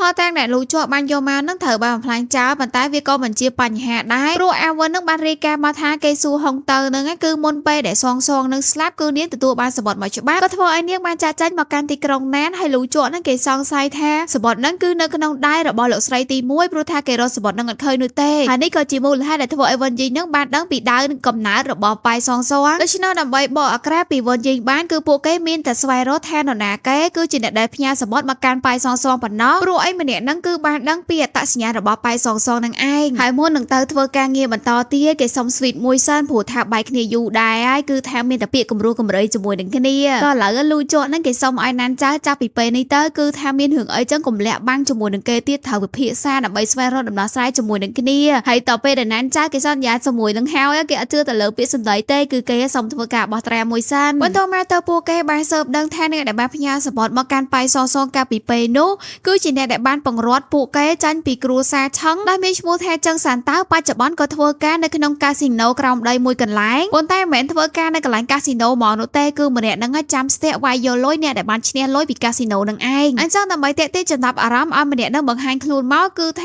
ាទាំងលូជ័រជាមួយនឹងណានចាហ្នឹងក៏ត្រូវបន្លំខ្លួនចូលទៅកាន់បនលបែងនោះរួមជាមួយនឹងអាវិននឹងលូជ័រហ្នឹងធ្វើជាអ្នកចាក់លេងលបែងអីចឹងណាឯណានចាហ្នឹងគេក៏បានបុកលុយដើម្បីគេខ្លាចទៅជាអ្នកដែលក្លុកគ្រាប់លុកលាក់នៅក្នុងពេលហ្នឹងផែនការរបស់ពួកគេដំបូងលូជ័រត្រូវភ្នាល់លបែងចាញ់សិនបន្ទាប់មកទៅមានជាការឈ្នះជាបន្តបន្ទាប់រហូតដល់បានលុយច្រើនហើយពួកគេទាំងពីរនាក់ក៏ដើរចេញពីបនលបែងនឹងជាមួយនឹងគ្នាណានចាហ្នឹងក៏ឡើងឈើកែវទៅឲ្យផ្លូវមកខាងឲ្យលូជ័រហ្នឹងគេក៏ដើរចេញមកផ្លូវមកខាងទៀតដែលមានបរមម្នាក់ហ្នឹងបានតាមគេពីក្រោយហើយលូជ័រក៏ដកកំភ្លើងភ្ជុងទៅកាន់បរមម្នាក់ហ្នឹងតែបរមម្នាក់ហ្នឹងគាត់ថាគាត់អត់ដឹង អីនោះទេគាត់ក៏មិនមែនជាចឹងសានតាដែលលួចជាប់នឹងកំពុងតែនិយាយដែរគឺគាត់គ្រាន់តែតាមលួចជាប់ព្រោះឃើញលួចជាប់នឹងជ្រុះនៅដីកែរបស់ខ្លួនគិតថាជារបស់មានតម្លៃទៅគាត់នឹងតាមយកមកឲ្យប៉ុណ្ណោះតោះអញ្ចឹងបានន័យថាលួចជាប់នឹងមានការយកច្រឡំបាត់ទៅហើយទៅគេនឹងក៏នឹកឃើញពីណានចៅគឺថាណានចៅច្បាស់ជាមានគ្រោះថ្នាក់វិញដោយណានចៅត្រូវឈឹងសានតាមែនតែនឹងដឹកមកកាន់ផ្លូវស្ងាត់មួយកន្លែងរួចហើយក៏ភ្ជុំកំភ្លើងទៅកាន់នាងឲ្យធ្វើការប្រគល់ប្រាក់ដែលបានលេងល្បែងឈ្នះអំបញ្ញម៉េងណានចៅភ័យខ្លួនក៏ចេះតែនិយាយបន្លប់ឲ្យដៃបកគេនឹងក៏រាវយកកន្លោម្សៅនឹងជាចំកណ្ដាលមុខរបស់ជើងសានតាភ្លាមនឹងលួចជាប់គេក៏បដទៅធ្វើការបាញ់ដាច់ម្រាមដៃរបស់ជើងសានតាមួយគាត់ក៏បានសុំវល់ឲ្យអ្នកទាំងអស់គ្នានឹងទុកជីវិតឲ្យគាត់លុយប្រមាណហ្នឹងយកទៅវិញទៅចោលតែពួកគេថាលុយគេមិនត្រូវការនៅទេគឺពួកគេមកទូទាត់បញ្ជីជាមួយនឹងរឿងដែលជើងសានតាបានធ្វើការពី15ឆ្នាំមុនធ្វើការបង្រួតបងប្អូនស្រី2នាក់ជើងសានតាក៏នឹកឃើញថាការពី15ឆ្នាំមុនហ្នឹងគាត់អាចបានបង្រួត2នាក់បងប្អូននឹងនោះទេគឺប្រពន្ធរបស់គាត់នឹងបានរំដោះចេញមកវិញឯតាហើយក៏បញ្ជូន2នាក់បងប្អូននឹងទៅកាន់មណ្ឌលកុមារកំព្រាតែរឿងរ៉ាវពិតប្រាកដយ៉ាងណានោះគឺមានតែមកជួបជាមួយនឹងប្រពន្ធរបស់គាត់ប៉ុណ្ណោះតើប្រពន្ធរបស់ជើងសានតានឹងគាត់បានរៀបរាប់ថាការដែលគាត់បង្រួត2នាក់បងប្អូនស្រីនឹងក៏ដោយសារតែគាត់បានឃើញជាមួយនឹងលោកម្ចាស់ឆឹងដែលបានសម្លាប់កូនស្រីរបស់គាត់ប៉ុណ្ណោះដូច្នោះហើយគាត់ចង់ឲ្យលោកម្ចាស់ឆឹងនឹងទទួលរងនឹងការឈឺចាប់ដែលត្រូវបាត់បង់កូនជាទីស្រឡាញ់ដែរកាលពីពេលនោះគាត់ធ្វើការនៅក្នុងផ្ទះគ្រួសារឆឹងដែលគាត់នឹងគឺជាម៉ែដោះដែលផ្ដោតទឹកដោះតែឲ្យអ្នកនាងច្បងមុនថែលោកម្ចាស់ឆឹងនឹងដាច់ចហាងការខ្លាំងមែនទែនគាត់គ្រាន់តែចង់ខ្ចីប្រាក់ខ្លះដើម្បីទិញថ្នាំឲ្យកូនស្រីរបស់គាត់ប៉ុណ្ណោះលោកម្ចាស់ឆឹងមិនព្រមឲ្យខ្ចីដោយមូលហេតុថាល្មើជាមួយនឹងច្បាប់វិន័យអ្នកបម្រើបើមានមួយច្បាស់ជាមាន2ទៀតប្រពន្ធរបស់ជើងសានតានឹងអត់មានសុំហៅថាម៉ែដោះទៅចោលដើម្បីងាយស្រួលចំណាំម៉ែដោះនឹងគាត់ក៏មានការស្ដាយក្រោយនៅកំហុសរបស់គាត់ដែលបានធ្វើដាក់ទៅលើក្មេងស្រីដែលមិនដឹងអីទាំងពីរនាក់ហ្នឹងតើទេវតាប្រាមុខគាត់ដែលគាត់នឹងក៏មានជំងឺថ្លើមបើសិនជាមានឱកាសម្ដងទៀតគាត់នឹងលុបលាងគ្រប់យ៉ាងដែលគាត់បានធ្វើខុសដូច្នោះតើណានចានឹងក៏សារភាពថាខ្លួនឯងនឹងជាអ្នកណាហើយបងស្រីរបស់ខ្លួននឹងក៏បានស្លាប់បាត់បង់ជីវិតទៀតបែរជាមានម្នាក់ទៀតនោះមកបន្លំខ្លួនធ្វើជាបងស្រីរបស់គេអញ្ចឹងម៉ែដោះនឹងគាត់ក៏មានវិធីដើម្បីជួយណានចាដើម្បីធ្វើការលាតត្រដាងនៃការប៉ែតដែលលូចូលជាមួយនឹងណានចាក៏ត្រឡប់មកជួបជាមួយនឹងលោកម្ចាស់ឆឹងវិញគាត់ចង់រករឿងលូចូលដែលបានសម្លាប់កូនចិញ្ចឹមរបស់គាត់ទីរកហើយនៅមុខក្រាស់មករកគាត់អីអញ្ចឹងគាត់ថាទៅលូចូលក៏ថាការដែលគេបានសម្លាប់ជីងស៊ីងក៏ព្រោះតែជីងស៊ីងនឹងចង់សម្លាប់ណានចាហើយមូលហេតុដែលចង់សម្លាប់ណានចានឹងមកពីជីងស៊ីងនឹងមិនដែលស្រឡាញ់ណានចាព្រោះរៀបការដើម្បីតែអត្តសញ្ញាណរបស់នាងបណ្ណោះណានចាក៏បកគោបន្តោងគត់នៅក្នុងដៃរបស់គេនឹងឲ្យលោកម្ចាស់ឆឹងបានស្គាល់ថាគេនឹងគឺជាអ្នកណាគឺជាកូនស្រីពិតប្រាកដរបស់លោកម្ចាស់ឆឹងកាលពីតូចគេត្រូវបានលក់ចូលទៅធ្វើជាអ្នកបម្រើនៅក្នុងគ្រួសាររបស់ជីងស៊ីងទើបជីងស៊ីងបានស្គាល់ពីអត្តសញ្ញាណរបស់គេហើយមានកម្រោនៅក្នុងការរៀបការជាមួយនឹងគេហើយក៏កម្ចាត់គេចោលចំណែកឯកូនស្រីដែលលោកម្ចាស់ឆឹងទទួលស្គាល់ថាគឺជាកូនស្រីច្បងរបស់ខ្លួននឹងគឺជាជនបន្លំខ្លួនប៉ុណ្ណោះព្រោះជីងស៊ីងមានកម្រោនៅក្នុងការរៀបការជាមួយនឹងណានចាខ្លាចថាណានចាក៏មិនស្ដាប់បង្គាប់ទៅគេនឹងក៏មានផែនការបន្ទាប់ទៀតក្នុងករណីដែលណានចាមិនស្ដាប់តាមអញ្ចឹងគេក៏ជ្រើសរើសយកវិនយីនឹងជាអ្នកជំនួសហើយដាវនៅលើខ្លួនរបស់វិនយីនឹងក៏មិនជាដាវពីកំណើតដែរគឺជាការចាក់សាក់ដែលរៀបចំឡើងដោយជីងស៊ីងលោកម្ចាស់ឆឹងគាត់ក៏មិនអាចទទួលស្គាល់ទៅលើតែសម្ដីតែម្ខាងនោះទេទៅលូជក់ហ្នឹងគេក៏នាំម៉ែដោះហ្នឹងមកបង្ហាញនៅការប៉ែតហើយលោកម្ចាស់ឆឹងហ្នឹងក៏ស្គាល់ថាហ្នឹងគឺជាម៉ែដោះរបស់កូនស្រីគាត់កាលពីពេលនោះម៉ែដោះក៏ចាប់ផ្ដើមរៀបរាប់ពីរឿងហេតុដែលគាត់ហ្នឹងបានបង្រួតកូនស្រីរបស់លោកម្ចាស់ឆឹងដោយសារតែខឹងជាមួយនឹងគាត់ហ្នឹងឯងហើយក៏បកស្រាយបន្តទៀតតេតទៅជាមួយនឹងកូនស្រីពិតប្រាកដរបស់លោកម្ចាស់ឆឹងគឺបានស្លាប់បាត់ហើយចំពោះម្នាក់ដែលថាខ្លួនហ្នឹងគឺជាកូនស្រីរបស់លោកម្ចាស់ឆឹងគាត់ក៏អាចធ្វើការអះអាងបានថានាងគឺជាជនដែលបានបន្លំខ្លួនព្រោះអីនៅពីតូចជីងស៊ូពិតប្រាកដហ្នឹងគាត់ធ្លាប់ច្រានឲ្យដួលធ្វើឲ្យនាងហ្នឹងបែកក្បាលមានរបួសនឹងឯក្បាលហ្នឹងអញ្ចឹងលោកម្ចាស់ឆឹងក៏ឲ្យអ្នកបម្រើនាំជីងស៊ូមកកាន់ទីនេះហើយក៏ធ្វើការទទួលស្គាល់ម៉ែដោះដែលធ្លាប់បម្រើនាងពីតូចវិនយីហ្នឹងក៏ចេះតែសម្ដែងចេះតែទទួលស្គាល់ម៉ែដោះអញ្ចឹងទៅតែខ្លួនឯងហ្នឹងអត់ស្គាល់ម៉ែដោះហ្នឹងជាអ្នកណាទេហើយម៉ែដោះហ្នឹងគាត់និយាយថាកាលពីតូចហ្នឹងវិនយីជីងស៊ូហ្នឹងគឺចូលចិត្តឲ្យគាត់នឹងសិតសក់ឲ្យណាគាត់ក៏បានយកក្រាស់ហ្នឹងមកទៀតដូច្នោះគាត់ក៏សុំសិតសក់ឲ្យនាងជាលើកចុងក្រោយព្រោះគាត់មានជំងឺចិត្តនឹងស្លាប់ដែរវិនយីចំទាស់មិនយកព្រមឲ្យម៉ែដោះសិតសក់ឲ្យទេប៉ុន្តែលោកម្ចាស់ឆឹងហ្នឹងជាអ្នកជំរុញឲ្យនាងធ្វើទៅតាមសំណូមពររបស់គាត់ទៅដូច្នោះគ្រាន់តែម៉ែដោះធ្វើការសិតសក់និងបន្លំវែកមើលក៏មិនឃើញមានស្នាមដែលបានបន្សល់ពីការដួលបែកក្បាលនោះទេដែលអាចបញ្ជាក់ថាវិនយីនេះគឺជាជីងស៊ូខ្លាំងខ្លាយវិនយីក៏ព្យាយាមនៅក្នុងការបកស្រាយថាខ្លួននេះពិតជាកូនស្រីបង្ការរបស់លោកម្ចាស់ឆឹងមែនដល់ពេលដែលផតតាំងរបស់ណានចៅមានគ្រប់គ្រាន់ហើយនឹងជីងស៊ូនឹងគេក៏អង្វរកលោកម្ចាស់ឆឹងនឹងលេចបានទៀតគាត់ក៏បានបញ្ជាឲ្យមនុស្សនឹងចាប់ខ្លួនរបស់វិនយីប៉ុន្តែមានអាណាព្រោះតែលោកម្ចាស់ឆឹងបានរវល់ជាមួយនឹងការងារខាងក្រៅវិនយីនឹងគេក៏ក្តោបក្តាប់ការងារនៅក្នុងផ្ទះនេះដែលធ្វើការទិញក្បាលអ្នកដែលមិនស្ដាប់បង្គាប់លោកម្ចាស់ឆឹងដូច្នេះពួកគេនឹងក៏ស្ដាប់បង្គាប់របស់វិនយីកូនចៅផ្សេងទៀតរបស់លោកម្ចាស់ឆឹងក៏ត្រូវបណ្ដេញចេញនិងហាមឃាត់មិនឲ្យចូលមកក្នុងផ្ទះនេះដែលធ្វើឲ្យវិនយីនឹងគឺក្តោបក្តាប់នៅស្ថានភាពទាំងមូលសូម្បីតែលូជក់នឹងក៏ស្ថិតនៅក្នុងដៃរបស់គេដែរវិនយីបានបាញ់មកគ្រាប់ចំដៃរបស់ របស់លូជ័វិញជីងក៏មិនទាន់សម្រាប់លូជ័ដែរគេនៅមានរឿងសប្បាយលេងជាមួយនឹងអ្នកទាំងពីរនាក់នឹងទៀតទៅចាប់ខ្លួនពួកគេទៅម្លាយសិនហើយវិញជីងក៏លេងសើចជាមួយនឹងអ្នកទាំងពីរដែលបកគោរំពាត់ឲ្យណានចាធ្វើការវាយទៅលើលូជ័រហូតដល់តែគេសប្បាយចិត្តទៅព្រមដោះលែងនៅក្នុងយប់នេះតែលូជ័គេថាចង់សម្រាប់គេក៏បានដែរប៉ុន្តែត្រូវដោះលែងណានចាអញ្ចឹងទៅវិញជីងនឹងគេក៏ថាឲ្យលូជ័នឹងលុតជង្គង់មកគេនឹងព្រមដោះលែងណានចាដើម្បីឲ្យយុជីវិតរបស់ណានចានឹងលូជ័គេក៏ព្រមធ្វើការលុតជង្គង់មែនប៉ុន្តែវិញជីងគេលេងសើចប៉ុណ្ណោះគេនៅតែចង់ឲ្យណានចានឹងធ្វើការវាយទៅលើខ្លួនរបស់លូជ័រហូតដល់តែគេសប្បាយចិត្តណានចាគេគ្មានចម្រើសនោះទេបើគេមិនវាយលូជ័ក៏វិញជីងនឹងបាញ់សម្រាប់លូជ័ដែរអញ្ចឹងទៅគេព្រមធ្វើការវាយទៅលើខ្លួនរបស់លូជ័ទាំងឈឺចាប់វិញជីងគេលេងសើចជាមួយនឹងអាយុជីវិតអ្នកទាំងពីរនាក់នឹងព្រោះថាអ្វីដែលគេចង់បានមិនមែនជាទ្រព្យសម្បត្តិរបស់គ្រួសារឆឹងទេប៉ុន្តែជាទុក្ខវេទនានឹងការឈឺចាប់របស់អ្នកទាំងពីរនាក់នឹងដែលគេចង់បានដើម្បីសងសឹកឲ្យស្វាមីរបស់គេដែលបានស្លាប់ទៅណានចាគេទ្រាំនៅក្នុងការវាយលូជ័បន្តទៀតលេងបានហើយទៅក៏ថាឲ្យវិញជីងគ្រប់គ្រាន់ហើយដូច្នោះទៅវិញជីងគេថាថ្ងៃហ្នឹងគេអស់កម្លាំងហើយចាំស្អែកហ្នឹងចាំបន្តវាយទៀតណានចាជាមួយនឹងលូជ័មានតែក្តីរំពឹងទៅលើអាវិនប៉ុណ្ណោះព្រោះថាអាវិនបានណាត់ជួបគ្នាជាមួយនឹងលូជ័ដោយលូជ័មិនអាចទៅតាមការណាត់អញ្ចឹងអាវិននឹងតាមស្វែងរកពួកគេដូច្នោះយប់បន្តិចវិញជីងក៏ទទួលបានដំណឹងថាមនុស្សរបស់លូជ័ដែលត្រូវបានដឹកនាំដោយអាវិនមកជាច្រើនគ្នាធ្វើការឡោមព័ទ្ធភូមិគ្រឹះរបស់ពួកគេហើយវិញជីងខ្លាចមិនបានសងសើគេក៏មករកលូជ័ជាមួយនឹងណានចាចោលសម្លេះពួកគេម្ដងម្នាក់